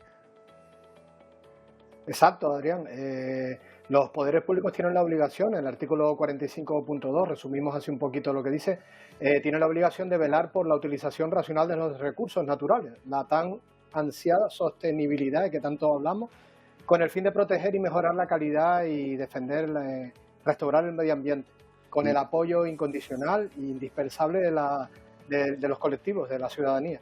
Claro, el apoyo es indispensable, sin lugar a dudas, José Carlos. Y te quería preguntar, esto ya es una pregunta absolutamente personal, más de 40 años de ese artículo, tú lo decías al principio, ¿cómo hemos evolucionado como sociedad en cuanto a la conciencia colectiva, el desarrollo normativo también de ese artículo constitucional, que al final no deja de ser una especie de premisa, de generalidad, pero que luego tiene que tener un desarrollo normativo? ¿Cuál ha sido, bajo tu punto de vista, la evolución, si ha sido también satisfactoria o no? Yo creo que sí, que se ha evolucionado favorablemente desde el punto de vista internacional, junto con los acuerdos como el de Kioto en el año 1997 o el de París en el 2015, activar las legislaciones nacionales, regionales, el apoyo a organizaciones internacionales, etc. Y desde el punto de vista de la ciudadanía, es un hecho que hay más concienciación y educación ambiental. Eso lo podemos ver ahora mismo. Estamos haciendo educación ambiental y también recalcar los movimientos sociales, el activismo reciente que hay. Pero así todo, a mí me gustaría decir que esto hace falta más educación ambiental y que está desarrollada por profesionales. Porque el medio ambiente todo aquello que nos rodea y nos ayuda a vivir, o sea, es algo muy importante. Hace falta más, pero bueno, aquí siempre intentamos aportar, lo decía antes Eli, ¿no? Nuestro granito de arena, pero yo también estoy de acuerdo contigo, José Carlos, en que se ha avanzado muchísimo en los últimos años. Gracias por atendernos un día más en Conecta Canarias y hoy especialmente, porque hoy el Día del Medio Ambiente es también el día de gente como tú, el día de gente que lleva muchos años dedicándose precisamente a eso, a la educación ambiental. De nada, y te tiro la pelota al lado contrario y felicidades a ti también porque tú también haces mucho por el medio ambiente y por la educación ambiental y Conecta Canarias en general, la Radio Televisión Autonómica Canaria. Gracias, José Carlos, siempre con esa vocación, por supuesto, de servicio público que tenemos en esta casa y particularmente en este programa. Bueno, avanzamos, chicos. Es verdad que, decía José Carlos, queda por hacer. Siempre se puede ir más allá, pero es cierto que yo creo que el nivel de conciencia, y sí que es verdad que es una sensación generalizada, es mucho mayor ahora que hace 20 o 30 años y yo creo que eso es algo para celebrar en este Día Mundial del Medio Ambiente. Yo creo que vamos por el buen camino, aunque nunca hay que olvidar ese deber de proteger. Exactamente. Compañero. Y enhorabuena, felicidades a ti también, Adrián Cordero. Felicidades, Adrián. Bien, pues vamos a cambiar de asunto. Quédense con esta frase porque a nosotros desde luego nos ha llamado mucho la atención en medio de este testimonio. Cobramos el salario mínimo jugándonos la vida para rescatar a personas que están en peligro. Es el duro testimonio de un miembro del gremio, precisamente de Socorristas Islas Canarias. Exigen además la creación de un convenio creado por los propios trabajadores y no por alguien externo. Pedro Santana, cuéntanos. Preocupa y mucho buenas tardes a todos la precariedad laboral que tienen los socorristas de las costas de Canarias y también de esta playa de las canteras de la ciudad de Las Palmas de Gran Canaria en la que me encuentro yo en el día de hoy. Para que se hagan una idea, ellos cobran el sueldo mínimo interprofesional con una carencia de materiales que es notable y también falta de compañeros para poder abarcar la gran extensión que tiene esta playa de las canteras en la ciudad de Las Palmas de Gran Canaria y preocupa sobre todo de cara a la temporada estival, al verano que tenemos ahí a las puertas. David Molina es el representante sindical de los socorristas de la ciudad de Las Palmas de Gran Canaria. Buenas tardes, David. Buenas tardes, ¿qué tal? Situación muy complicada la que están viviendo ustedes y todos los compañeros. Sí, es súper complicada. Vamos a entender que nuestra situación es una situación de precariedad completa. Nos falta bastante personal para abarcar todos los puestos que se necesitan. De hecho, prácticamente siempre estamos bajo los mínimos que dicen las licitaciones de aquí de Las Palmas de Gran Canaria. Se entiende que en temporada baja, lo que entiende el ayuntamiento por temporada baja, que es el invierno, que realmente es cuando más turistas hay aquí, lo cubrimos con 11 socorristas, personal que es insuficiente para poder cubrir esta zona. También aparte tenemos el problema de los materiales, las infraestructuras, las bases están deterioradas, tenemos plagas de cucarachas, destrozándose. Las sillas de vigilancia en las cuales nosotros prestamos el servicio son unas sillas que no nos cubren ni del sol ni de las inclemencias climatológicas como por ejemplo la lluvia, el frío. Nosotros estamos todo el año aquí. También hablaban ustedes sobre todo de esas condiciones laborales en cuanto a la remuneración que reciben por esa labor que prestan. Ustedes también son trabajadores muy jóvenes, muchos de ustedes. Algunos no tan jóvenes, pero la mayoría son gente joven formada y los sueldos son mínimos. Mira, vamos a entender una cosa. Nosotros, o sea, aunque lo pueda parecer, la edad media más o menos nuestra es unos 30 años aproximadamente, ¿vale? Por eso que ya no somos tan jóvenes. O sea, nosotros tenemos una titulación específica, tenemos que tener una forma física también adecuada y tenemos que tener un estilo de vida acorde con nuestra profesión, como la pueden tener, por ejemplo, los bomberos, ¿vale? Entonces, nosotros estamos exponiéndonos a unos riesgos tanto para nosotros físicos y nuestra salud mental que son muy amplios.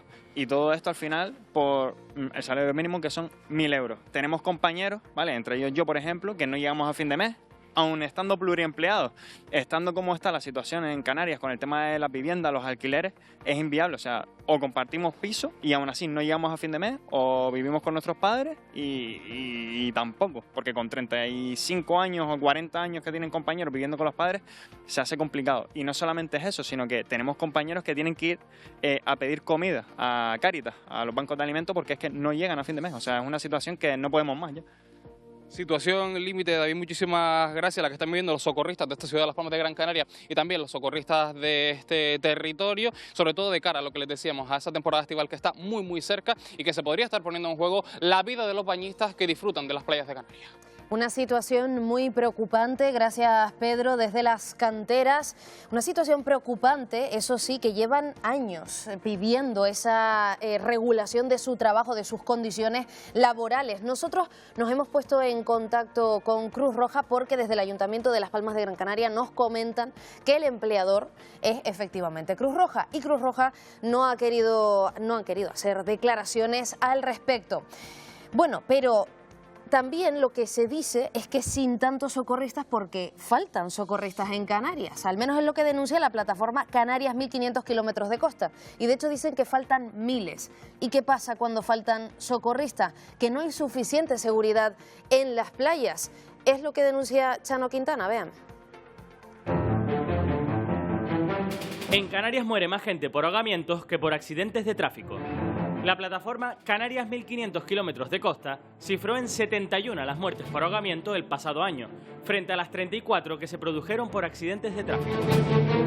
Esa es una realidad que no es nueva. Esta realidad nosotros llevamos elaborando estudios estadísticos desde hace 9 años y en estos 9 años, ejercicio por ejercicio, nos ratifica que el ahogamiento sigue siendo la primera causa de muerte, el único punto de toda España. Una de las causas de muerte que sigue preocupando en Canarias. A día de hoy tenemos 25 fallecidos, esto representa, es un pequeño halo de esperanza, es un 17% menos de fallecidos que en el mismo periodo del año pasado, pero así todo estamos observando que este año nos han muerto 2 menores, sus cuerpos aún no han sido localizados, esto no sucedía hace 15 años.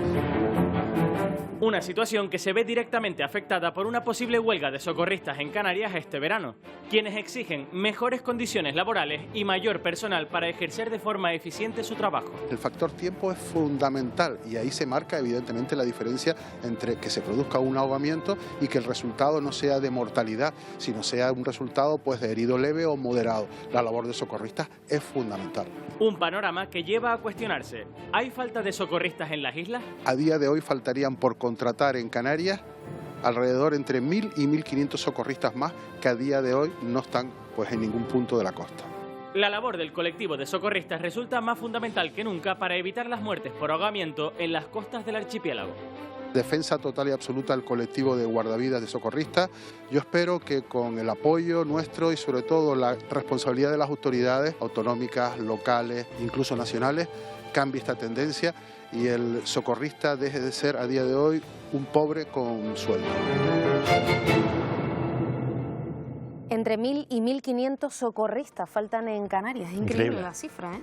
Bueno, y mejorar las condiciones laborales de los que ya están ejerciendo su labor, que es imprescindible en Canarias. Bueno, nosotros nos vamos unos minutos, pero unos minutos nada más, porque luego les recordamos que vamos a hablar de las fobias. Yo no sé si tú tienes fobia, sí, Iván. alguna. Sí, ¿no? Luego te la cuento. Venga, y yo también. Venga, hasta ahora. Hasta ahora.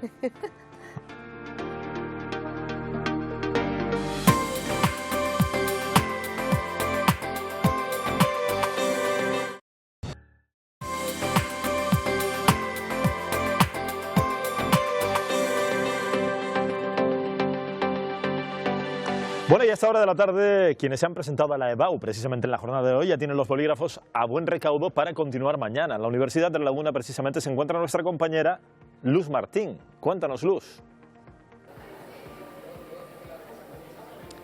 2.040 alumnos de Humanidades y Ciencias Sociales se han examinado hoy de la fase general de la EBAU en la provincia de Santa Cruz de Tenerife y muchos lo han hecho aquí en la Universidad de La Laguna, como por ejemplo Carmen y Gara, que se encuentran conmigo ahora mismo. ¿Qué tal? Buenas tardes. Buenas tardes. Sensaciones, Carmen, de este primer día de EBAU.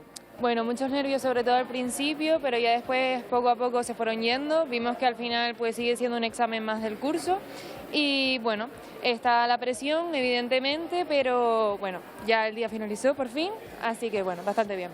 Mañana tienen un día de descanso, podemos decir, porque se presentan los compañeros de Ciencia y Tecnología a la fase general. Pueden repasar para las fases específicas. ¿Están tranquilas? ¿Están nerviosas? Bueno, más o menos.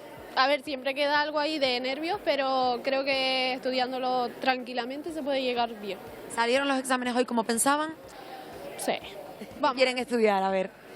Bueno, pues las dos justo queremos estudiar magisterio primario. Ah, bueno, ¿y qué nota necesitan? Un 9,66. Bueno, seguro que lo consiguen, estoy convencida. Chicas, muchas gracias. Sigo yo por aquí en mi recorrido y suerte en los próximos exámenes, ¿vale? Seguimos por aquí porque hay otro grupito de estudiantes aquí. ¿Qué tal? Buenas tardes, ¿cómo están? Buenas tardes. Bueno, sensaciones. ¿Cómo te llamas, lo primero? Kilian. Kilian, cuéntame qué tal ese primer día de BAU. Yo creo que bastante bien, lo preparado, básicamente. ¿Te lo esperabas así? Sí, yo creo que se portaron bien. ¿Se portaron bien? ¿Por qué? ¿Por qué? Pues no lo vi yo una prueba muy... La vi normal. Lo que me esperaba, básicamente. ¿Qué te voy a decir? ¿Qué quieres estudiar tú, Kilian? Pues yo precisamente no necesito nota de corte. Estoy aquí porque quiero tener la BAU simplemente y voy a ser controlador aéreo. Bueno, un chico ahí con sus ideas claras, ¿verdad? Sí, Oye, Kilian, pues muchas gracias, suerte de todas formas en los siguientes exámenes. gracias. Y suerte también a todos ustedes, por supuesto, que están por aquí también. Mucha suerte. Y nada, compañeros, 2040 estudiantes se han examinado hoy. Son alumnos, como les decía antes, de Humanidades y Ciencias Sociales. Y mañana lo harán 2.500 alumnos de Ciencia y Tecnología. Estaremos pendientes, por supuesto, de cómo salen todos esos exámenes. Y nos vamos directamente corriendo hasta Las Palmas de Gran Canaria, hasta Tafira, donde sigue nuestra compañera Hanna Recio.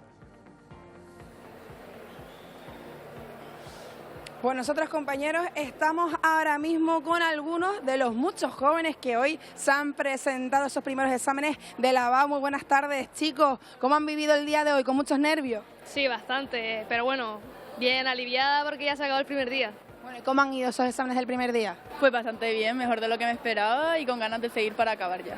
Claro, porque todavía quedan más exámenes. ¿Han sido fáciles, difíciles? ¿Cómo lo han visto hasta ahora? La verdad es que los de hoy, que eran los que más difícil me suponían a mí, pues me han salido bastante bien y afrontar con ánimo lo siguiente. Bueno, chicos, ¿y ustedes van a estudiar carrera, FP? ¿Qué es lo que van a hacer? No, sí, una carrera, creo que es derecho, voy por derecho. ¿Y qué nota necesita? Un 5, O sea, que vas confiado, vas seguro. confiado siempre, siempre. Y para ustedes, ¿cuál es la mejor opción? ¿Carrera, FP? Porque claro, ¿qué piensan si un título universitario podría, en este caso, ser bueno para conseguir un puesto laboral? Hombre, yo creo que la mejor alternativa por ahora sigue siendo la carrera, sin duda alguna. Bueno, chicos, y ahora, ahora se ha acabado la primera jornada, pero todavía quedan más exámenes, ¿verdad? ¿Cuáles les quedan? A mí, por ejemplo, yo me presento a las específicas, así que me queda economía y geografía, además de mate. Todavía queda por estudiar un poquito más. No sé si tienen algún consejo o algo que suelen hacer para que les vaya bien en los exámenes. Bueno, estar tranquila, confiar en mí misma, que eso siempre ayuda. Eso es lo más importante, ¿no? Pero tienen ganas también, tienen ilusión, ¿no?, de empezar una nueva etapa universitaria. Hombre, claro, como todo el mundo, con ganas de acabar este sufrimiento que al final se ha pasado mal, pero ha sido, o sea, tiene recompensa. Claro, pues eso sí. Pues nada, compañeros y chicos, yo lo que les deseo es que tengan muchísima suerte y nada, por aquí nos quedamos, que todavía, aunque ha terminado el primer día, quedan algún que otro día más de exámenes de BAU. Mucha suerte, ¿eh? A todos, de parte de todo el equipo. Muchísima suerte, que todavía queda, pero como decimos, se pasa muy rápido. Bueno, vamos a cambiar de asunto. Una fobia, lo hablábamos antes de marcharnos a la publicidad, es un tipo de trastorno de ansiedad. En pocas palabras, un temor irracional a algo que no representa ningún peligro o representa muy poco peligro. Definitivamente, Elena, ¿tú tienes algún tipo de fobia? Pues yo diría que a las palomas. A las palomas. Para mí sí representan un peligro real. Conozco mucha gente que le tiene una fobia a las palomas, incluso cuando se echan a volar. No Por puedo. ejemplo, yo, mira, ni ratones, ni ratas, ni lagartos, no tengo problema con ningunos, pero con las cucarachas en concreto es algo que no soporto. Tampoco, pero las palomas peor, fíjate. ¿Y la gente en la calle? Nos interesa saberlo. ¿A verlo? Vamos a verlo.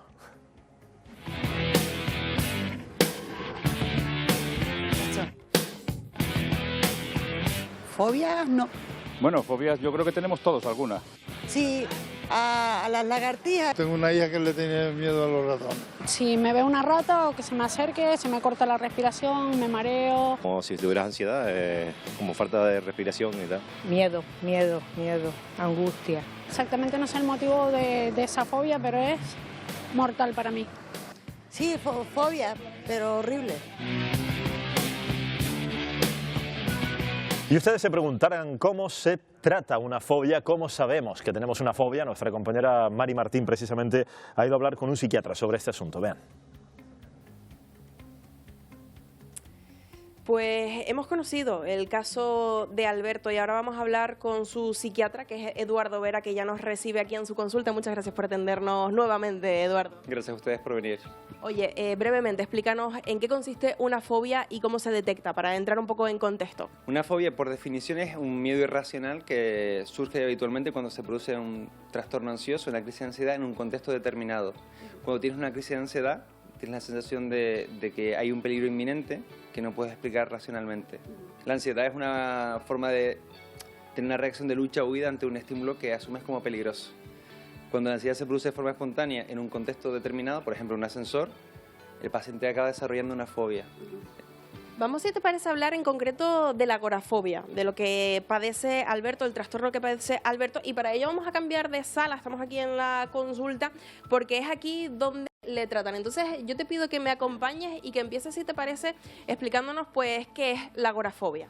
La agorafobia es un trastorno en el cual el paciente, por el tema de haber tenido una crisis de ansiedad, tiene miedo a que se le repita y desarrolla una fobia que la gente habitualmente dice que es a los espacios abiertos, y realmente es una fobia a que tener una crisis de ansiedad y no tener nadie que le pueda ayudar ni le rescate.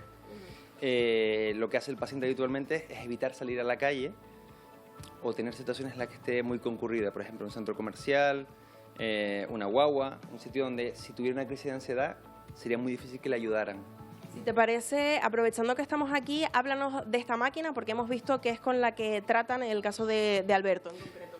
Sí, bueno, se trata de un estimulador magnético transcraneal, que es un aparato biomédico que lo que produce es activación e inhibición de determinados circuitos para gente resistente a la medicación. En el caso de esta máquina lo estamos usando para Alberto porque inhibe la respuesta de ansiedad y le permite afrontar la situación sin tener que relajarse. Antes lo que hacíamos era hacer lo que se llama exposición con prevención de respuesta, que es relajar al paciente y exponerle progresivamente a aquello a lo que tenía miedo.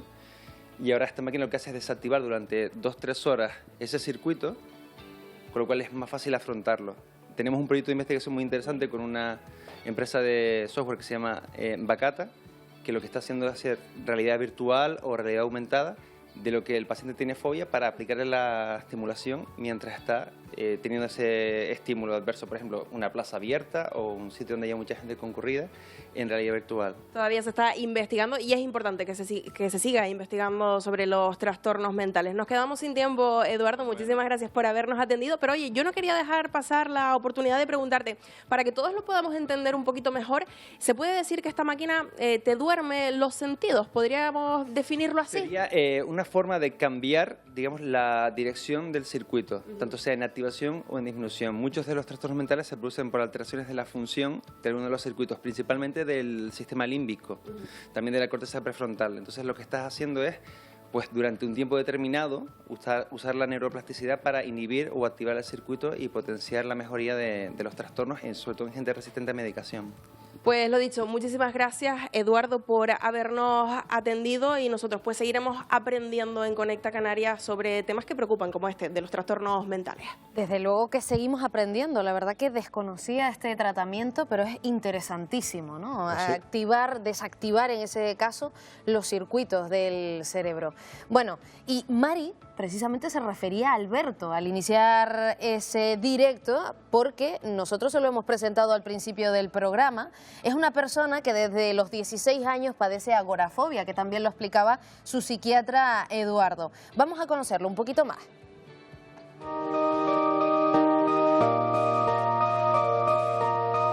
Tengo 29 años, llevo ya 13 años luchando con la agorafobia.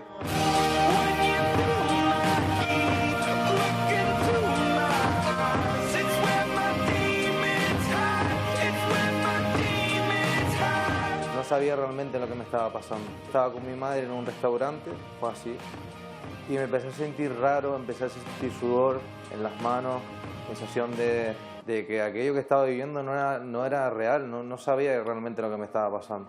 Yo sentí como un pánico escénico realmente. Yo lo único que le dije a mi madre, le dije: mamá, nos tenemos que ir, mamá, no sé qué me está pasando, no sé qué me está ocurriendo. Seguí sintiendo ya miedo a salir de casa. Miedo a salir de casa por la sencilla razón de tener miedo a sentir esa sensación. Pero cuando salí a la calle realmente era como un suplicio, era como algo anormal. Yo lo único que deseaba era estar en casa, estar dando un paseo con mi madre al centro comercial o lo que sea y de repente decirle a mi madre, párate a un lado de la autopista porque no puedo, me está dando pánico, necesito coger aire, mamá. Así mismo se lo decía. I'm friends with the monster that's under my bed. Get along with the voices inside of my head. Yo me aislaba de la sociedad, lo que intentaba coger aire y esperar a que pasara ese miedo irracional tan terrible. Friends with the monster that's under my bed. Mi peor pesadilla, el miedo, mi propio miedo, a sentir esa sensación. Yo siempre he dicho que un trastorno así es como un demonio sin careta, sin rostro. Primero empezaron con terapias de psicología, luego empecé con medicación y ahora con esta combinación con Eduardo la verdad que ha sido el boom. Tengo muchísimas menos limitaciones. Bueno, pues nos alegramos de que haya mejorado con esas terapias de Eduardo, que la verdad que, como decimos, son interesantísimas las que hemos aprendido esta tarde en Conecta Canarias. Bueno, cambiamos radicalmente de asunto y vamos a hablar de música porque el artista puertorriqueño Marc Anthony va a iniciar su gira europea, Historia Tour, nada más y nada menos que ante 12.000 asistentes y lo va a hacer aquí en Canarias, en Gran Canaria. Pedro Santana. Bueno, este concierto promete. Pues promete y muchísimo. Buenas tardes a todos. Muy poquitas horas faltan para que, como bien comentaba Helena, el artista estadounidense Marc Anthony pise este escenario sobre el que yo me encuentro esta tarde. Un auténtico privilegio el que yo estoy viviendo hoy. Lo hará enmarcado, como bien comentaba, dentro de su gira Historia Tour y será esta después de 2 años que va a visitar la isla de Gran Canaria porque su última vez lo hacía en el año 2022. La productora de este evento está muy ilusionada con este gran concierto en el que va a deleitar a esas 12.000 personas que mañana se van a acercar hasta este anexo del estadio de Gran Canaria. A las 6 de la tarde se van a abrir esas puertas, así que ya pueden apuntarlo todos los que tengan sus entradas. Muy ilusionada la productora, pero también el Cabildo de Gran Canaria, que ha hecho una fuerte apuesta económica por este concierto para así fomentar los eventos culturales en la isla de Gran Canaria. Además se espera que esto tenga un retorno económico para la isla de unos 7 millones de euros, nada más y nada menos. Pero Marc Anthony no se va a subir solo a este escenario, lo hará muy bien acompañado y además de artistas canarios de nuestra tierra, como el que yo tengo el placer de tener a mi lado esta tarde. Neo Pinto, buenas tardes. Muy buenas tardes. Ya hemos interrumpido la prueba de sonido, ya está casi todo preparado, pero tú estás nervioso porque te vas a subir al lado del apodado Rey de la Salsa. Exactamente, y además uno de mis ídolos, de mis referentes de siempre, un artista tan grande como Marc Anthony, y estoy muy feliz, muy contento. Ya tengo ya como el gusanillo del escenario, pero yo creo que es bueno, esa adrenalina siempre es bueno tenerla para después darlo mejor y hacer disfrutar al público que venga y que se lo va a pasar en grande seguro, vamos.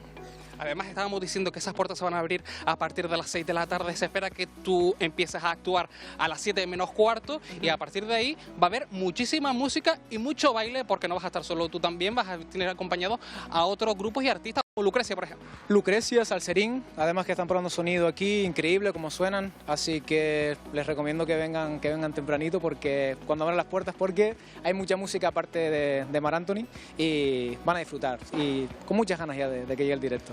No sé si has tenido oportunidad ya de conocer al artista, no sé si lo habías visto en otra ocasión o si has tenido oportunidad estos días de poderlo ver. No sé si ha llegado todavía a la isla de Gran Canaria. Sí, está por aquí. Secretito lleva ya varios días por aquí. Hemos hablado con su manager, creo que mañana ya pues vamos a conocernos. Claro que sí, para mí va a ser un sueño porque sí es verdad que hace varios años pude estar con otro de mis ídolos como Ricky Martin, pero Marc Anthony también, a lo mejor por afinidad musical, incluso es uno de esos artistas que ha sido como un referente y que tengo muchas ganas de conocer, de darle las gracias por su música y de respetar este escenario y hacer un gran show nosotros para poder disfrutar y para que la gente pueda pasárselo bien. Hablabas de afinidad musical y es que yo sé que tú tienes algunas canciones que también invitan al baile, como por ejemplo Con Amor, en esa versión salsa que has sacado, que es estupenda, y no sé si te podemos pedir que nos cantaras algo para toda la gente que nos está viendo de Canarias esta tarde en Conecta Canarias. Claro que sí, Con Amor, sí, mira, primero lo sacamos en otra versión como más dance y luego hicimos esa versión salsa que está gustando mucho, que está ahí en Spotify y dice algo como: él no te sabe hacer lo que te hago yo te hago el sex pero siempre con amor, baby cuéntale que un día yo te robé, yo te hago el sex pero siempre con amor.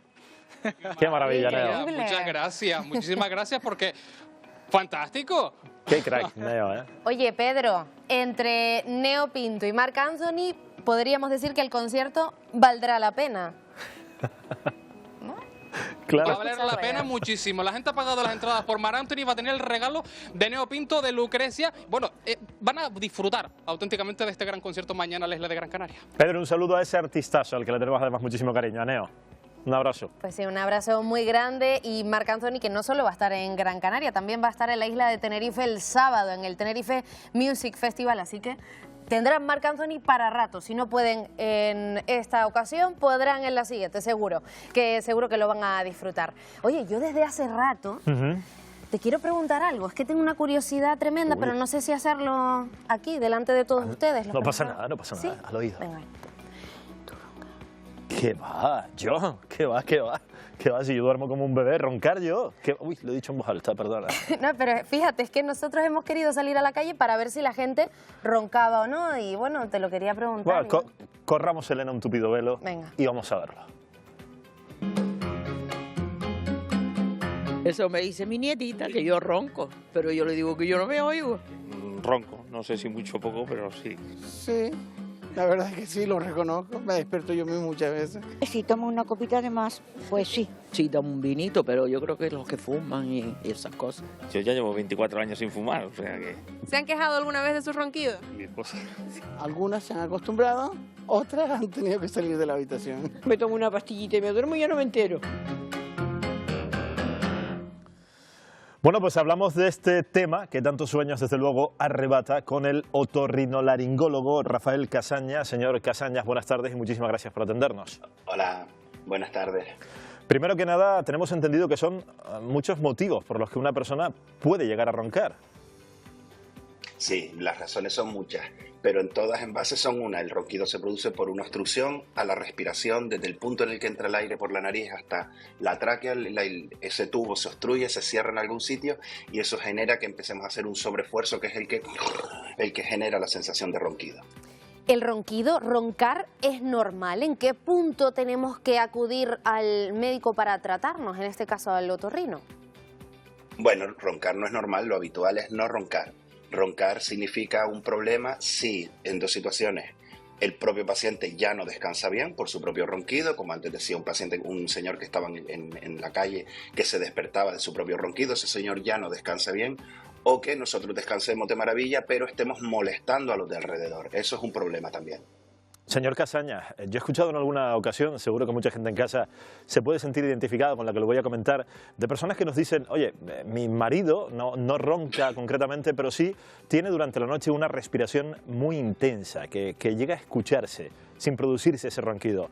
¿Habría en este caso que generar algún tipo de alerta ante esta situación? No, si esa persona en principio no molesta, esa persona descansa bien, no habría que hacer nada. Sobre todo es muy frecuente en los niños que tienen una respiración fuerte. Habría que esperar y ver la evolución en principio de esos casos. Oye, ¿qué remedios existen? ¿Cómo se puede tratar el ronquido en sí? Lo fundamental es conseguir espacio para la respiración. La causa más frecuente de ronquido en el mundo es el sobrepeso. Cuando uno engorda, no engorda solo la barriga, engorda todo el cuerpo, engorda la barriga, engorda el cuello, la lengua, el paladar, y todo eso cierra el tubo por el que estamos respirando. Entonces, lo primero que hay que hacer siempre es valorar si hay un caso de sobrepeso y reducir el peso en un 10% del peso corporal como mínimo. Eso es lo primero, lo fundamental. Y a partir de ahí hay que buscar otras posibles razones, otras posibles causas de obstrucción. Tenemos en cuenta que como le decía, la mayor causa de ronquido del mundo es el sobrepeso, pero los mayores roncadores del mundo son flacos. O sea, no todos los roncadores son personas con sobrepeso. Señor Casañas, por ejemplo, a la hora de acudir a una farmacia encontramos diversos remedios que en la práctica se supone que van disminuyendo ese ronquido, por lo menos no es tan molesto para las personas que están alrededor. Le hablo, por ejemplo, de dispositivos para la nariz. ¿Ese tipo de dispositivos tienen sentido realmente? ¿Funcionan? Sí, hay personas a las que le ayudan mucho. No es un tratamiento, es un parche, un remedio, pero hay personas a las que le ayudan mucho. Si usted encuentra beneficio con eso, yo le recomiendo que lo use, sin duda ninguna. El alcohol, el tabaco, comidas copiosas, por así decirlo. Usted mencionaba antes la obesidad o problemas de sobrepeso. En este caso, todos esos factores podrían llegar a influir. Exacto, sí, las personas que beben tienen más tendencia a roncar, las personas que consumen tabaco también tienen más tendencia a roncar y sobre todo la postura es fundamental. Cuando dormimos boca arriba, la postura, al dormir boca arriba cae todo, el cuello, la lengua, el paladar, todo cae hacia atrás y eso da tendencia a favorecer el ronquido. Una de las primeras cosas que hay que hacer siempre es dormir de lado. En todo caso, señor Casañas, entre la opción de empujar a la persona y tirarla de la cama y acudir al otorrinolaringólogo, mejor la segunda, ¿verdad? Sí, sin duda ninguna, pero por lo general las personas que roncan no son conscientes de lo que molestan a las personas que tienen alrededor, porque ellos son felices, porque hay personas que roncan pero descansan bien, pero no son conscientes de lo que molestan a la pareja, a la familia, a los vecinos, que puede ser también. Rafael Casañas, muchísimas gracias por atendernos esta tarde en Conecta Canarias. Un placer. Gracias, un placer. A ustedes. Muy amables, son los profesionales que nos sacan de dudas ante temas que de una forma u otra pues a casi todos nos afectan. Iba a decir nos afectan a todos, pues no, la verdad que no, gracias a Dios todavía.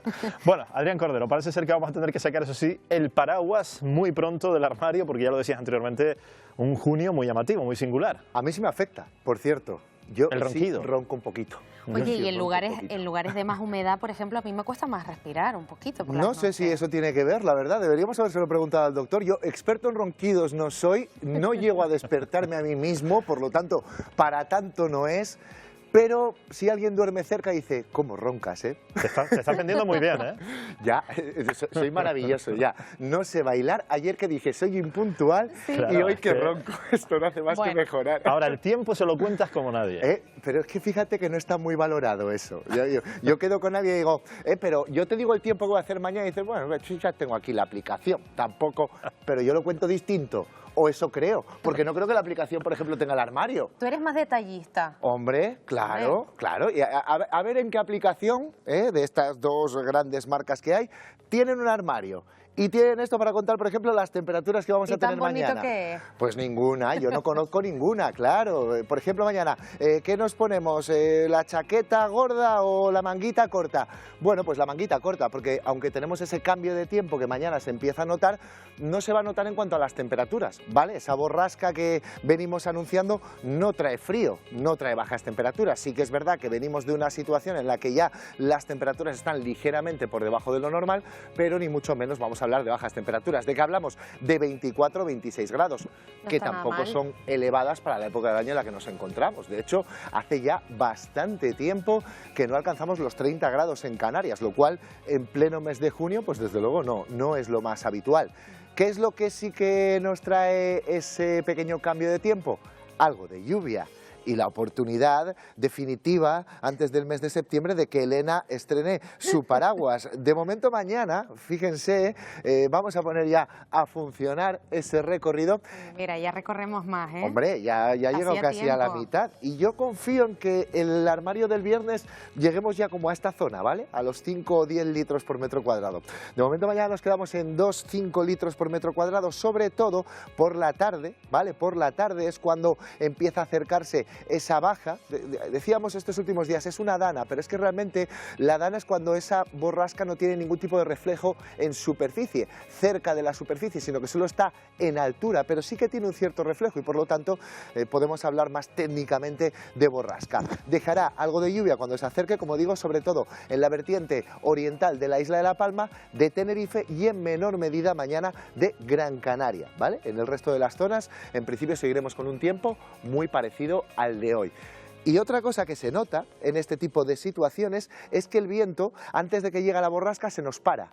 Se nos para, ¿por qué? Porque perdemos el viento típico nuestro, el viento del alisio. Es lo que comentábamos ayer. El alisio desaparece. Desaparece porque no tenemos el anticiclón encima, está siendo reemplazado por una borrasca y por lo tanto ese viento que tiene que ver con la alta presión que hay sobre Canarias desaparece. Y de hecho mañana las rachas, va y lo estamos viendo, 25 kilómetros por hora. Por cierto, desaparece el alisio y cambia la dirección del viento cuando este llegue. El viento va a ser de suroeste, sobre todo durante la jornada del viernes. Para los que, por ejemplo, estén acostumbrados a volar, es muy habitual que en estos casos cambie la dirección de la salida y el aterrizaje de los vuelos, ¿vale? Debido a que el viento que vamos a tener no es el típico de Canarias, mucho menos el típico a estas alturas del año. O sea que podríamos dar una vueltita un poquito mayor. Para que tú lo entiendas, nos va a llevar menos de Tenerife a Gran Canaria y más de Gran Canaria a Tenerife. jefe. Al revés, sí. Curioso. Bueno, pues lo que toca según el viento en este caso. Aunque va a llover en Canarias poquito en las próximas horas,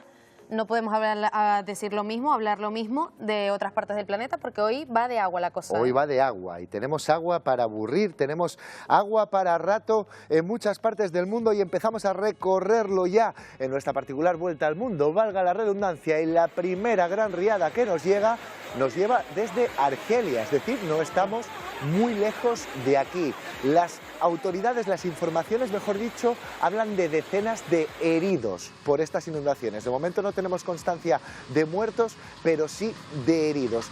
Y son unas inundaciones que quería destacar en relación también con las que vamos a ver a continuación, porque hemos visto otra vez alguna imprudencia. Por ejemplo, gente que pone en riesgo su vida para salvar su coche. Tenemos que ponernos en el contexto, un país que lógicamente no tiene una situación económica entre las mejores del mundo, pero indudablemente esto es una temeridad. Estos intentan salvar un coche y en la India intentan salvar una moto. Y ahí estamos viendo a ese hombre también agarrado a esa motocicleta intentando salvarla, insisto, poniendo en riesgo su vida cuando no hay ninguna necesidad. Claro. La sensación en ese momento, Elena, es yo lo que tengo es esta moto y tengo que salvarla como sea. Difícil. Es un poco a veces lo que hablamos con los ahogamientos también, cuando pretendemos salvar a una persona y nosotros no somos expertos nadadores, pero en ese momento el instinto nos dice hay que salvarlo, pero la lógica nos dice que no tenemos que salvarnos. Más imágenes, por ejemplo, estas también de Argelia, pero tenemos inundaciones también en otras partes de Europa, por ejemplo, en Alemania. Y ahí van a ver, están circulando los coches y de repente, fíjense lo que sucede. Wow. Madre mía. Se rompe completamente ese muro y empieza a entrar todo ese agua en la autovía. No había nadie en ese momento. Afortunadamente, pero la autovía estaba abierta, lo cual la verdad que parece también una situación bastante atípica. Bueno, inundaciones menos aparatosas, pero inundaciones bonitas o más que inundaciones crecidas de ríos, porque hemos hablado, y seguro que ustedes lo han escuchado también, de que hay partes de nuestro país que tienen una grave sequía. Canarias también, pero Cataluña ha estado fatal. Y fíjense cómo corren, por ejemplo, los ríos a día de hoy en Cataluña. Es una barbaridad, es una preciosidad. Pero da gusto ver el cambio, ¿no? Es que tan esto repentino hace también. 2 meses, Elena, estaba completamente seco. Y es que esto es lo que está pasando estos días, por ejemplo, en esa zona en Rupit, pero también el Salto del Sallén. Qué imagen más bonita, por favor. Esa cascada maravillosa. Qué bonito. Pero se sigue cuánta agua, la verdad que da gusto. Agua, ¿no? Eso da la impresión de cuando sobra. De hecho, tenemos otra cascada, en este caso en Girona, la vamos a ver a continuación, y también es que la imagen es absolutamente espectacular. Y no me muevo de Girona porque tenemos ríos bastante desbordados, este que ven a continuación, que incluso llegaba, bueno, pues a zonas que habitualmente tienen aceras. Con la falta que nos hace, Adrián, y nos caen de 2 a 5 litros por metro cuadrado. Qué mal repartido está el mundo, Iván. Totalmente. De verdad. ¿Y qué les parece? No sé si han oído alguna vez hablar de un tsunami, pero de hielo. No. Pues la verdad que no. Pues es un fenómeno muy curioso que se produce cuando tenemos el deshielo en algunas partes del mundo. Y fíjense, esto es Rusia. En estos últimos días, precisamente como tenemos ese deshielo bastante acelerado, lo que sucede es que las placas de hielo en esas zonas congeladas comienzan a resquebrajarse y avanzan y arrasan con todo. De hecho, es un fenómeno bastante peligroso. Ya estamos viendo cómo esa placa de hielo se rompe. Bueno, y el deshielo, cómo se va notando con el paso del tiempo, es increíble. Y además la rapidez. han tenido un invierno tremendo en Rusia, con muchísimo hielo y con muchísima nieve. ¿Pero qué toca, Elena? Bueno, siempre, Iván también, pero Elena, imagen de despedida, ¿qué es? Una imagen amable. No sé si es un lémur hoy. No sé. Bueno, es que me gustó. Y no sé si es tan divertida, pero sí mucho más colorida que el lémur. Porque fíjense, alguna vez hemos visto nubes iridiscentes en este programa, pero esta que se ha visto en Vietnam, ¿en serio? A mí me parece, Iván, absolutamente espectacular. Parece hecha por inteligencia artificial. Pues les aseguro que no, es una imagen real que se ha hecho viral en las últimas horas de esa iridiscencia. Tiene todos los colores, ¿eh? Todos. Una nube de golosina para terminar. ¡Ay, qué rico! Para terminar Conecta Canarias de hoy. Adrián Cordero, gracias, compañero. A ustedes. Hasta mañana, nos despedimos. Adiós, que tengan buena noche. Chao.